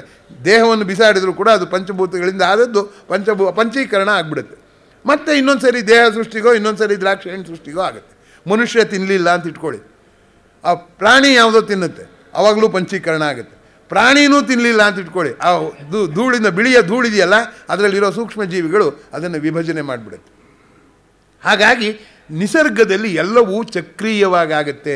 ಎಲ್ಲಿಂದ ಹೊರಟಿತ್ತೋ, ಯಾವ ಕಚ್ಚಾ ಸಾಮಗ್ರಿಯಿಂದ ದ್ರಾಕ್ಷಿ ಹಣ್ಣು ಸೃಷ್ಟಿಯಾಗಿತ್ತೋ ಅದೇ ಕಚ್ಚಾ ಸಾಮಗ್ರಿಯಾಗಿ ಅದು ವಾಪಸ್ ಹೋಗುತ್ತೆ. ಆದರೆ ನಾವೇನು ಮಾಡ್ತೀವಿ, ಕೆಮ್ಮಣ್ಣುಗುಂಡಿಯಲ್ಲಿ ತಗೊಂಬಂದು ಕಬ್ಬಿಣದ ಮಳೆ ಮಾಡಿ ತುಕ್ಕಾದಾಗ ನಮ್ಮನೆ ಮೂಲೆಯಲ್ಲೇ ಬಿಸಾಕ್ತೀವಿ, ಕೆಮ್ಮಣ್ಣುಗುಂಡಿಗೆ ತೊಗೊಂಡೋಗಿ ಬಿಸಾಕಲ್ಲ. ಆಗ ಏನಾಗುತ್ತೆ, ಎಲ್ಲ ಕಡೆಗೂ ಹರಡು ಹೋಗುತ್ತದು. ಒಟ್ಟಿಗೆ ಇದ್ದಾಗ ಕಬ್ಬಿಣ ಮಾಡೋಕ್ಕೆ ಸಾಧ್ಯ. ಈ ಹರಡು ಹೋಗಿದ್ದು ಇದೆಲ್ಲವನ್ನು ಒಗ್ಗೂಡಿಸೋದಕ್ಕೇ ಹೆಚ್ಚು ಶಕ್ತಿ ವ್ಯಯ ಆಗುತ್ತೆ. ಅಂದರೆ ಏನಾಯಿತು, natural process is cyclic, human activity is not at all cyclic. ನಿಸರ್ಗಕ್ಕಿಂತ ಉತ್ಕೃಷ್ಟವಾದ ವಸ್ತುಗಳನ್ನ ಮನುಷ್ಯ ಸೃಷ್ಟಿ ಮಾಡುವ ಕಲೆಗಾರಿಕೆಯನ್ನು ಕಲ್ತ್ಕೊಂಡ, ಅದನ್ನೇ ಟೆಕ್ನಾಲಜಿ ಅಂತ ಹೇಳ್ದ, ವಿರೋಧವಿಲ್ಲ. ಆದರೆ ನಿಸರ್ಗ ಹೇಗೆ ಚಕ್ರೀಯವಾಗಿ ಮಾಡುತ್ತೋ, ಒಂದು ಬಿಸಾಡಿದ್ದನ್ನು ಇನ್ನೊಂದು ಬಳಕೆ ಮಾಡುತ್ತೋ, ಆ ರೀತಿಯಾದಂಥ ಚಕ್ರೀಯ ಕ್ರಿಯೆಯ ಪಾಠ ಕಲ್ತ್ಕೊಂಡಿದ್ದಿದ್ರೆ ಈ ಕಸದ ಸಮಸ್ಯೆ ಬರ್ತಾ ಇರಲಿಲ್ಲ ಅನ್ನೋವಂಥದ್ದನ್ನು ಗಮನಿಸಬೇಕು. ಕಸದ ಬಗ್ಗೆ ಕೈಲಾಸಂ ಪ್ರಸಂಗನ ನಾನು ಹೇಳದೇ ಇರಲಾರೆ ಈ ಸಂದರ್ಭದಲ್ಲಿ. ಅವ್ರ ಮನೇಲಿ ಉಪ್ಪಿನಕಾಯಿ ಡಬ್ಬಿ ಮುಚ್ಚಿದ ಮೇಲೆ ಸಿಗರೇಟ್ ಬೂದಿ ಎಲ್ಲ ಇದ್ದದ್ದು ಎಲ್ಲ ನೋಡ್ಬಿಟ್ಟು ಆ ಸ್ನೇಹಿತರು ಯಾರೋ ಬಂದು ಹೇಳಿದ್ರಂತೆ, ಏನಯ್ಯ ಈ ಕಸದ ಮೇಲೆ ನೀನಾಗೋ ಹೊತ್ತಿಗಿದೆಯಾ, ನಂಗಂತೂ ಒಂದು ನಿಮಿಷನೂ ಇಲ್ಲಿ ಇರೋಕ್ಕಾಗಲ್ಲ ಅಂತ. ಅವ್ರು ಕಸಕ್ಕೊಂದು ವ್ಯಾಖ್ಯಾನ ಕೊಟ್ಟರು. ಕಸ ಅಂದರೆ ಏನಪ್ಪ, ಯಾವುದು ಎಲ್ಲಿರಬಾರ್ದೋ ಅದು ಅಲ್ಲಿದ್ದರೆ ಕಸ. ನೀನು ಅದನ್ನೇ ಆಶ್ರಯನಲ್ಲಿದ್ದರೆ ಕಸ ಅಂತಿರಲಿಲ್ಲ. ನಾನು ಈ ಮನೇಲಿ ಇರೋಕ್ಕಾಗಲ್ಲ ಅಂತ ಅಂದ್ಕೊಂಡಿಲ್ಲ, ನೀನೇನೋ ಇರೋಕ್ಕಾಗಲ್ಲ ಅಂತಿದೀಯಾ ಅಂತ ಹೇಳಿದ್ರು. ಅಂದರೆ ಈ ಮನೆ ನಿನಗೆ ಕಸವಾಗಿ ಕಂಡರೆ ನೀನು ಈ ಮನೆಗೆ ಕಸ. ಈ ಜಗತ್ತು ನಮಗೆ ಕಸವಾಗಿ ಕಾಣ್ತಾ ಇದ್ದರೆ ಆ ಕಸವನ್ನು ಮಾಡಿದವನು ನಾನೇ ಅನ್ನೋದನ್ನು ಕೂಡ ಮರೆಯೋ ಹಾಗಿಲ್ಲ. ಆ ಕಸವನ್ನು ಮಾಡಿದವನು ನಾನೇ ಅನ್ನೋದನ್ನು ಮರೆಯೋ ಹಾಗಿಲ್ಲ. ನಮ್ಮ ಮನೆ, ಮನಸ್ಸು, ದೇಹ ಎಲ್ಲವೂ ಕಸವಾಗಿ ಬಸವಣ್ಣವರು ಏನೋ ನಮ್ಮ ದೇಹವನ್ನು ಕುರಿತು ಹೇಳಿದರು, ಮನೆಯೊಡೆಯ ಇದ್ದಾನೋ ಇಲ್ಲವೋ. ಯಾಕೆ ಅಂದರೆ ಹೊಸ್ತಿಲಲ್ಲಿ ಹುಲ್ಲು ಹುಟ್ಟಿ ಮನೆಯೊಳಗೆ ರಜೆ ತುಂಬಿ, ಅವರು DVG ಥರನೇ ಮನೆಯೊಡೆಯನಿಲ್ಲ ಅಂತ ಎಕ್ಸ್ಕ್ಲಮೇಟರಿ ಮಾರ್ಕ್ ಹಾಕಿದರು, ಕ್ವಶನ್ ಮಾರ್ಕ್ ಹಾಕಿದ್ರು ಹೊರತು ಇಲ್ಲ ಅಂತ ಫುಲ್ ಸ್ಟಾಪ್ ಹಾಕಲಿಲ್ಲ. ಅದಕ್ಕೆ ಹೇಳಿದ್ನಲ್ಲ, ಭಾರತೀಯ ಚಿಂತನೆಯಲ್ಲಿ ಈ ಎಕ್ಸ್ಕ್ಲಮೇಟರಿ ಮಾರ್ಕು ಕ್ವಶನ್ ಮಾರ್ಕಿಗೆ ವಿಶೇಷವಾದ ಸ್ಥಾನ ಇದೆ. ಆತ್ಮೀಯರೇ, ಈ ನಿಸರ್ಗದ ಈ ಚಕ್ರೀಯ ಚಿಂತನೆಯನ್ನು ನಾವು ಮಾಲಿನ್ಯಕ್ಕೆ ಸಂಬಂಧಪಟ್ಟ ಹಾಗೆ ಈಗ ಆಲೋಚನೆ ಮಾಡ್ತಾ ಇದ್ದೀವಿ. ಯಾಕೆಂದರೆ ನಾವು ಚಕ್ರೀಯವಾಗಿ ಮಾಡಿದ್ದಿದ್ರೆ, ನಾವು ಉತ್ಪಾದಿಸುವ ಕಸವನ್ನು ಇನ್ನೊಬ್ಬರು ಬಳಕೆ ಮಾಡೋ ಹಾಗಿದ್ದಿದ್ರೆ ಆವಾಗ ಕಸ ಆಗ್ತಿಲ್ಲ. ಈಗ ನೋಡಿ, ಹಿಂದೇನಾಗ್ತಿತ್ತು ಅಂದರೆ ಮನೆಗಳಲ್ಲಿ ಅನೇಕರ ಮನೆಯಲ್ಲಿ ಸ್ಟೀಲ್ ಪಾತ್ರೆಗಳೆಲ್ಲ ಹೊಸದು ಬಂದು ಹೊಸದ್ರಲ್ಲಿ ಕೊಂಡ್ಕೋತಾ ಇದ್ರು. ಹೊಸದಿನ್ನೊಂದು ಕೊಂಡ್ಕೊಂಡಾಗ ಹಳೆಯದನ್ನು ಕೆಲಸದವ್ರು ಕೊಟ್ಟು ಇಸ್ಕೊಂಬಿಡೋರು. ಅವ್ರಿಗೆ ಇರ್ತಿರ್ಲಿಲ್ಲ. ಅವಾಗ ಏನಾಗ್ತಿತ್ತು, ವಿಲೇವಾರಿ ಆಗ್ತಿತ್ತು. ಈ ಕೆಲಸದವ್ರು ನಮ್ಮನ್ನೂ ಬೇಡ ಅಂತ ಹೇಳ್ತಾರೆ. ಈಗ ಅದನ್ನು ಏನು ಮಾಡಬೇಕು, ಬಿಸಾಕ ಕೈ ಬರಲ್ಲ, ಇಟ್ಕೊಳ್ಳೋಕ್ಕಾಗಲ್ಲ. ಎಲ್ಲ ಮನೆಗಳಲ್ಲೂ ಸ್ಟೀಲ್ ಪಾತ್ರೆ ತುಂಬ ನಿಂತ್ಕೊಂಡಿದೆ. ಈ ರೀತಿ ಯಾವಾಗ ಚಕ್ರೀಯತೆ ಆಗುತ್ತೋ ಅದು ಕಡ್ಡಿ ಆಗುತ್ತೆ. ಆದರೆ ನಿಸರ್ಗದ ಚಕ್ರೀಯತೆಯನ್ನು DVG ಅವರು ಪ್ರಸ್ತಾಪ ಮಾಡಿರುವ ರೀತಿ 375ನೇ ಪದ್ಯ, 300 ಪದ್ಯ, ಅದು 41ನೇ ಪದ್ಯ, ಕ್ಷೀರಾನ್ನದಿಂದೆ ನರಪುಷ್ಟಿ. ಅದರಿಂದ ಕ್ಷೀರಾನ್ನ ಶ್ರೇಷ್ಠವಾದ್ದು ಅಂದರೆ, ನರನಿಗೆ ಪುಷ್ಟಿಯಾಗಬೇಕಾದ್ರೆ ಏನು ಬೇಕು? ಹಾಲು ಬೇಕು. ಹಾಲು ಎಲ್ಲಿಂದ ಬಂತು? ಹಸುವಿಂಬ ಹಾಲು. ಹಸುಗೆ ಎಲ್ಲಿಂದ ಹಾಲು ಬಂತು? ಪೈರು ಬೆಳೆಸಿಂದೆ ಹಸು. ಪೈರು ಎಲ್ಲಿಂದ ಬೆಳೀತು? ಪೈರುಗಳು ಊರ ಸಾರದಿಂ ಪುಷ್ಟಿ. ಹೀಗೆ ಒಂದು ಚಕ್ರೀಯ ಕ್ರಿಯೆ ಆಗಿರುವಾಗ ಈ ಚಕ್ರೀಯ ಕ್ರಿಯೆಯಲ್ಲಿ ಎಲ್ಲಕ್ಕೂ ತನ್ನದೇ ಆದ ಮಹತ್ವ ಇದೆ. ಅದರಿಂದ ನಾವು ಯಾವುದು ಕಸ ಹೊಲಸು ಅಂತೀವೋ ಅದು ಹುಲುಸಿಗೆ ದಾರಿ ಮಾಡಿಕೊಡುವಂಥದ್ದು. ಹುಲುಸಿಗೆ ದಾರಿ ಮಾಡಿಕೊಡುತ್ತೆ, ಹುಲುಸು ಹೊಲಸಾಗತ್ತೆ. ನಮ್ಮ ಪಾತ್ರ ಹುಲುಸನ್ನು ಹೊಲಸು ಮಾಡುವಂಥದ್ದು. ಹುಲುಸನ್ನು ಹೊಲಸು ಮಾಡುವಂಥ ಮಾನವ ಹೊಲಸಾಗಿದೆ ಅಂತ ತಿರ್ಗ ದೂರೋನು ಇವನೇ. ರಾಮಕೃಷ್ಣ ಪರಮಹಂಸರ ಒಂದು ಪ್ರಸಂಗ ಇದ್ದೇ ಇದೆ. ಅತ್ಯಂತ ಹೊಲಸಾದ್ದನ್ನು ತೊಗೊಂಬಂದು ಅವ್ನು ಕಕ್ಕಸ್ ತೊಗೊಂಬಂದಂತೆ ಯಾರೋ. ಅದಕ್ಕೆ ಕಕ್ಕಸ್ ಹೇಳ್ತಂತೆ, ಅಪ್ಪ ನೀನು ಮಾತ್ರ ನಾನು ಮುಟ್ಬೇಡ, ನಾನು ಸುಂದರವಾದ ಆಹಾರ ಆಗಿದ್ದೆ, ಒಂದು ಸರಿ ಮುಟ್ಟಿ ಈ ಸ್ಥಿತಿಗೆ ಬಂದಿದ್ದೀನಿ, ಇನ್ನೊಂದು ಸರಿ ನೀನು ಮುಟ್ಟಿದ್ರೆ ನಾನು ಇನ್ನೂ ಹಾಳಾಗೋಗ್ತೀನಿ ಅಂತ. ನೋಡಿ, ಇಂತು ಉಣಿಸುಂ ಉಂಬನು ಒಂದೇ ಆಗಿರೆ ಪಾಲೇನು ಪೇಲೇನು ಮಂಕುತಿಮ್ಮ ಅಂತ ಹೇಳಿದ್ದಾರೆ. DVG ಅವರ ಈ ನಿಸರ್ಗದ ಚಕ್ರೀಯ ಕ್ರಿಯೆಯನ್ನು ಗುರುತಿಸುವ, ನಮಗೆ ನೆನಪಿಸುವ ಜಾಣತನ, ನೋವಿಲ್ಲದೆ ಹೇಳುವಂಥ ಒಂದು ಕಲೆಗಾರಿಕೆ, ನಯಗಾರಿಕೆ ಇದೆಯಲ್ಲ, ಅದು ಅದ್ಭುತವಾದದ್ದು. 4 ಸಾಲಿನ ಪದ್ಯ ನೆನಪಿಟ್ಕೊಳ್ಳೋಕೆ ಸುಲಭ ಅಷ್ಟೇ ಅಲ್ಲ, ನೆನಪು ಮಾಡಿಕೊಳ್ಳಲೇಬೇಕಾದಂಥ ಸತ್ಯಗಳು ಅದರಲ್ಲಿ ಅಡಗಿದೆ. ಆದ್ದರಿಂದ ಆತ್ಮೀಯರೇ, ಇಲ್ಲಿಯವರೆಗೆ ನಾನು ಬರ್ಕೊಂಡಿದ್ರಲ್ಲಿ ಅರ್ಧನೇ ಆಗಿರೋದು, ಪರವಾಗಿಲ್ಲ. ನಿಮಗೆ ಒಂದು ಅಂಶ ವಿಜ್ಞಾನದ ತಿಳುವಳಿಕೆಯಲ್ಲಿ ಮರುಪರಿಶೀಲನೆನ ಮಂಕುತಿಮ್ಮನ ಕಗ್ಗ ಮಾಡಬೇಕು ಅಂತ ನಿಮ್ಗೆ ಅನಿಸಿದರೆ, ಅಥವಾ ಇನ್ಯಾವುದೋ ಓದ್ದೆ ನಾನು ಆ ಹಿನ್ನೆಲೆಯಲ್ಲಿ ಮತ್ತೆ ಮರುಪರಿಶೀಲನೆ ಮಾಡಬೇಕು ಮಂಕುತಿಮ್ಮನ ಕಗ್ಗ ಅಂತ ಅನಿಸಿದರೆ, ಆ ಪ್ರಯತ್ನ ಸಾರ್ಥಕ ಅಂತ ನಾನಾದರೂ ಭಾವಿಸ್ಕೊಂಡಿದ್ದೇನೆ. ಒಬ್ಬ ಇತ್ತೀಚಿನ ಕವಿ ಯಾರೋ ಬರೆದಿದ್ದಾನೆ, ಕೋಗಿಲೆ ಕೂಡ ಹಾಡುವಾಗ ಮಾತ್ರ ಕೋಗಿಲೆ, ಉಳಿದ ಸಮಯದಲ್ಲಿ ಹೊಟ್ಟೆ ಹೊರ್ಕೊಳ್ಳೋ ಪ್ರಾಣಿ ಅಂತ. ಹಾಗೆ ನಾನು ಕೂಡ ನನ್ನ ಆಲೋಚನೆಗಳನ್ನ ಮಾಡೋದು ನನ್ನ ಬದುಕಿಗೆ ಅನಿವಾರ್ಯ. ಯಾಕೆಂದರೆ ನಿದ್ರಾಹೀನತೆಯಿಂದ ಬಳಲ್ತಾ ಇದ್ದೀನಿ. ದಿವಸಕ್ಕೆ 4 ಗಂಟೆ ನಂಗೆ ನಿದ್ರೆ ಬರೋದು. ಆದರೆ ನನಗೆ ಆ ಬದುಕಿನ ಸಾರ್ಥಕತೆ ಇರೋದು ಆ ನಿದ್ದೆಗೆಟ್ಟಾಗ ಬಂದ ಆಲೋಚನೆಗಳನ್ನ 4 ಜನ ಜೊತೆಲಿ ಹಂಚ್ಕೊಂಡಾಗ. No feeling is complete unless it is shared ಅಂತ. ಹಂಚಿಕೊಳ್ಳೋದಲ್ಲದೆ ಯಾವ ಭಾವನೆಯೂ ಪೂರ್ಣವಾಗೋದಿಲ್ಲ ಅಂತ. ಹಂಚಿಕೊಳ್ಳುವ ಆಸೆ ಎಲ್ಲರಿಗೂ ಇದೆ, ಅವಕಾಶ ಕೆಲವರಿಗೆ ಇರೋದು. ಆ ಅವಕಾಶವೊಂದನ್ನು ಇಲ್ಲಿ ಒದಗಿಸಿಕೊಟ್ಟು ನನ್ನ ಗುರುಗಳಾದ DVG ಅವರಿಗೆ ವಾಸ್ತವವಾಗಿ ನಾನು ಮರುಡ ಮುನಿಯನ ಕಗ್ಗದ ಬಗ್ಗೆ ಹೆಚ್ಚು ಮಾತಾಡಬೇಕು ಅಂತಿದ್ದದ್ದು. ನಾನು ದೂರವಾಣಿ ಕರೆಯಲ್ಲಿ ಹೇಳಿದ್ದು ಕಗ್ಗ ಮತ್ತು ವಿಜ್ಞಾನ ಅಂತ ಶೀರ್ಷಿಕೆ ಕೊಡಿ ಅಂತ. ಯಾಕೆ ಅಂದರೆ 2 ಕಗ್ಗನೂ ಬಳಸ್ಕೋಬೋದು ಅನ್ನೋ ಒಂದು ಆಶಯ ಇಟ್ಕೊಂಡು. ಯಾಕೆ ಅಂದರೆ ಮರುಳ ಮುನಿಯನ ಕಗ್ಗ ಮಂಕುತಿಮ್ಮನ ಕಗ್ಗದಷ್ಟು ಜನಪ್ರಿಯವಾಗಿಲ್ಲ, ಆದರೆ ಅಲ್ಲಿ ಕೂಡ ಗಹನವಾದ ತತ್ವಗಳಿದೆ ಅಂತ. ಆದರೂ ಕೂಡ ಅವರು ಮಂಕುತಿಮ್ಮನ ಕಗ್ಗ ಅಂತಲೇ ಹಾಕಿದ್ರಿಂದ ಮಂಕುತಿಮ್ಮನ ಕಗ್ಗದ್ದೇ ಹೇಳೋಣ ಅದಕ್ಕೇನಂತೆ ಅನ್ನುವ ದೃಷ್ಟಿಯಲ್ಲಿ ಯಥಾಮತಿ ನನಗೆ ತಿಳಿದಷ್ಟನ್ನು ನಿಮ್ಮೊಂದಿಗೆ ಹಂಚಿಕೊಂಡಿದ್ದೇನೆ. ಮೊದಲ ನಮಸ್ಕಾರ ಈ ಸಂಸ್ಥೆಯನ್ನು ಸ್ಥಾಪಿಸಿ ಮಂಕುತಿಮ್ಮನ ಕಗ್ಗ ಬರೆದ DVG ಅವರಿಗೆ. ಎರಡನೆಯ ನಮಸ್ಕಾರ ಈ ಕಾರ್ಯಕ್ರಮದಲ್ಲಿ ನನಗೆ ನನ್ನ ಪರಿಚಯವೇ ಇಲ್ಲದೆ ಒಂದು ವಿಶ್ವಾಸವಿಟ್ಟು ನನ್ನನ್ನು ಇಲ್ಲಿಗೆ ಆಮಂತ್ರಿಸಿದ ಗೋಖಲೆ ಸಾರ್ವಜನಿಕ ಸಂಸ್ಥೆಗೆ. ಮೂರನೆಯ ನಮಸ್ಕಾರ ಕರೆದೋರನ್ನ, ಯಾರು ಇವ್ರನ್ನ ಕರೆದವರು ಅಂತ ಬೈದೆಲೆ ಅಥವಾ ಮಾತನಾಡುವಾಗ ಅಮರಶಿಲ್ಪಿ ಜಕಣಾಚಾರಿಗಳಾಗದೆಲೆ ಅಂಥವ್ರು ಯಾರೂ ಇಲ್ಲ ಬಿಡಿ. ಯಾಕೆಂದರೆ ಯುವಕರಿಗೆ ಆ ಉತ್ಸಾಹ ಇರುತ್ತೆ. ಅದರಿಂದ ಎಲ್ಲ ಪ್ರಬುದ್ಧ ಶ್ರೋತೃಗಳು ಬಂದಿದ್ದೀರಾ. ನೀವೆಲ್ಲರೂ ಬಂದು ನನ್ನ ಭಾವನೆಯನ್ನು ಹಂಚಿಕೊಳ್ಳೋದಕ್ಕೆ ಅನುವು ಮಾಡಿಕೊಟ್ಟು ಪ್ರೀತಿಯಿಂದ ಕೇಳಿದಿರಲ್ಲ, ನಿಮ್ಮ ಪ್ರೀತಿಗೆ ನನ್ನ ಹೃದಯಪೂರ್ವಕ ನಮಸ್ಕಾರ. ಅನುವಾದಕ್ಕೆ ನಾನು ಜಾಣ ಅಂತ ವಿಜ್ಞಾನದ ವಿಷಯಗಳಲ್ಲಿ ಅನೇಕರು ಹೇಳ್ತಾರೆ, ಆದರೆ ಹೃದಯದ ಭಾವನೆಯ ಅನುವಾದಕ್ಕೆ ನನಗೇನು ಬರೋಲ್ಲ. ಶಬ್ದ ಅಲ್ಲದೆ ಇನ್ನೇನು ನಾನು ಹೇಳಲಾರೆ. ಆದರೆ ನನಗೆ ಕೂಡ ನಿಮ್ಮ ಪ್ರೀತಿಪೂರ್ವಕ ಶ್ರವಣ ನನಗೆ ಇನ್ನೂ ಮಾತನಾಡಬೇಕೆನ್ನುವ ಉತ್ಸಾಹವನ್ನು ತಂದುಕೊಟ್ಟಿದೆ. ಆ ತಂದುಕೊಟ್ಟ ತಮ್ಮೆಲ್ಲರಿಗೆ ಮತ್ತೊಮ್ಮೆ ವಂದಿಸಿ ನನ್ನ ಕಾರ್ಯಕ್ರಮವನ್ನು ಮುಗಿಸೋದಕ್ಕೆ ನಿಮ್ಮೆಲ್ಲರ ಅನುಮತಿಯನ್ನು ಕೇಳ್ತಿದ್ದೇನೆ. ಮತ್ತೊಮ್ಮೆ ನಿಮ್ಮ ಭೇಟಿ ಮಾಡುವ ಅವಕಾಶಕ್ಕೆ ಕಾಯ್ತಿದ್ದೇನೆ. ನಮಸ್ಕಾರ. ಹಾಗಾಗಿ ಪ್ರೊಫೆಸರ್ MR ನಾಗರಾಜು ಅವರು ಮಾತಾಡಿದ್ದಾರೆ. ಹಾಗೆ ಮಂಕುತಿಮ್ಮನ ಕಗ್ಗದಂಥ ಕೃತಿಯನ್ನು ಆರ್ ಫಾರ್ ದಟ್ ಮ್ಯಾಟರ್ ಯಾವುದೇ ಶ್ರೇಷ್ಠ ಕೃತಿಯನ್ನು ಹಲವಾರು ನೆಲೆಗಳಿಂದ ನೋಡಬಹುದು ಅನ್ನೋದನ್ನು ಅವರು ನಿದರ್ಶನಪಡಿಸಿದ್ದಾರೆ. ವಿಜ್ಞಾನ ಅನ್ನುವ ಶಬ್ದ ಪಾರಿಭಾಷಿಕವಾಗಿ ವೇದಾಂತ ಶಾಸ್ತ್ರದಲ್ಲೂ ಬಳಕೆ ಆಗತ್ತೆ. ಜ್ಞಾನೇಂದ್ರಿಯ ಸಹಿತವಾದ ಬುದ್ಧಿ ಪ್ರಪಂಚವನ್ನು ವಿಜ್ಞಾನಮಯ ಕೋಶ ಅಂತ ಉಪನಿಷತ್ತಿನಲ್ಲಿ ಕರೆದಿದ್ದಾರೆ. ಭೌತವಿಜ್ಞಾನ ಅನ್ನೋದು ಅದರ ಕಕ್ಷೆಗೆ ಸೇರಿದ ಒಂದು ವಿಶಿಷ್ಟ ವ್ಯಾಪಾರ ಅಷ್ಟೆ. ಬ್ರಹ್ಮನಿಷ್ಠರ ಲಕ್ಷಣಗಳನ್ನು ಪಟ್ಟಿ ಮಾಡುವಾಗ ಜ್ಞಾನಂ ವಿಜ್ಞಾನಂ ಆಸ್ತಿಕ್ಯಂ ಅಂತ ಭಗವದ್ಗೀತೆ ಹೇಳಿದೆ. ಗೀತಾ ತಾತ್ಪರ್ಯದ ಇವರು ವಿಜ್ಞಾನ ಕುರಿತು DVG ಅವರ ಚಿಂತನೆ ಹಲವಾರು ಕೃತಿಗಳಲ್ಲಿ ಹೊಮ್ಮಿದೆ. ಭಗವದ್ಗೀತಾ ತಾತ್ಪರ್ಯದಲ್ಲೂ ಈ ವಿಷಯ ಬಂದಿದೆ. ಅಲ್ಲಿ 4ನೇ ಅಧ್ಯಾಯದಲ್ಲಿ ದ್ರವ್ಯಯಜ್ಞ ಸ್ತಪೋಯಜ್ಞ ಶ್ಲೋಕದ ಅರ್ಥ ವಿಸ್ತರಿಸ್ತಾ DVG ಅವರು ಹೇಳಿದ್ದಾರೆ, ಜ್ಞಾನಯಜ್ಞ ಎಂಬ ಮಾತಿನಲ್ಲಿಯ ಜ್ಞಾನ ಶಬ್ದದಿಂದ ತತ್ವಜ್ಞಾನ, ಪ್ರಕೃತಿ ವಿಜ್ಞಾನ, ಗಣಿತಶಾಸ್ತ್ರ ಇತ್ಯಾದಿ ಸಮಸ್ತ ಜ್ಞಾನವನ್ನೂ ಗ್ರಹಿಸಬೇಕು. ನಾನಾ ಭೌತವಿಜ್ಞಾನ, ಜೈವ ವಿಜ್ಞಾನ, ಸಮಾಜ ವಿಜ್ಞಾನ ಮೊದಲಾದ ಪ್ರಕೃತ ಕಾಲದ ಸೈನ್ಸ್ ವಿದ್ಯೆಗಳೂ ಜ್ಞಾನವೇ. ವೈಜ್ಞಾನಿಕರು ಯಜ್ಞನಿಷ್ಠರೇ. ಎಲ್ಲ ವಿದ್ಯೆಗಳು, ಎಲ್ಲ ಕಲೆಗಳು, ಎಲ್ಲ ಜ್ಞಾನಗಳು ಆತ್ಮಹಿತ ಕ್ಷೇತ್ರದಲ್ಲಿ ಸಮನ್ವಯ ಹೊಂದುತ್ತವೆ. ಇದು DVG ಅವರ ಮಾತು. ಇನ್ನೊಂದು ಸಂದರ್ಭದಲ್ಲಿ DVG ಸೂತ್ರೀಕರಿಸಿದ್ದಾರೆ, ವಿಜ್ಞಾನಿಯ ಸಂದೇಹ ಅವನ ಸತ್ಯ ಕುತೂಹಲದ ಒಂದು ಉತ್ಕಟ ರೂಪ.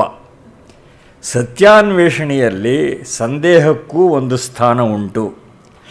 ಇದು DVG ಅವರು ಏನೋ ಒಂದು ಕಡೆ ಪ್ರಾಸ್ತಾವಿಕವಾಗಿ ಹೇಳಿದ್ದಲ್ಲ, ಹಲವಾರು ದಶಕಗಳ ಚಿಂತನೆಯಿಂದ ಹರಳುಗಟ್ಟಿದ್ದ ಅಭಿಪ್ರಾಯವನ್ನು ಅವರು ಹೇಳಿದ್ದಾರೆ.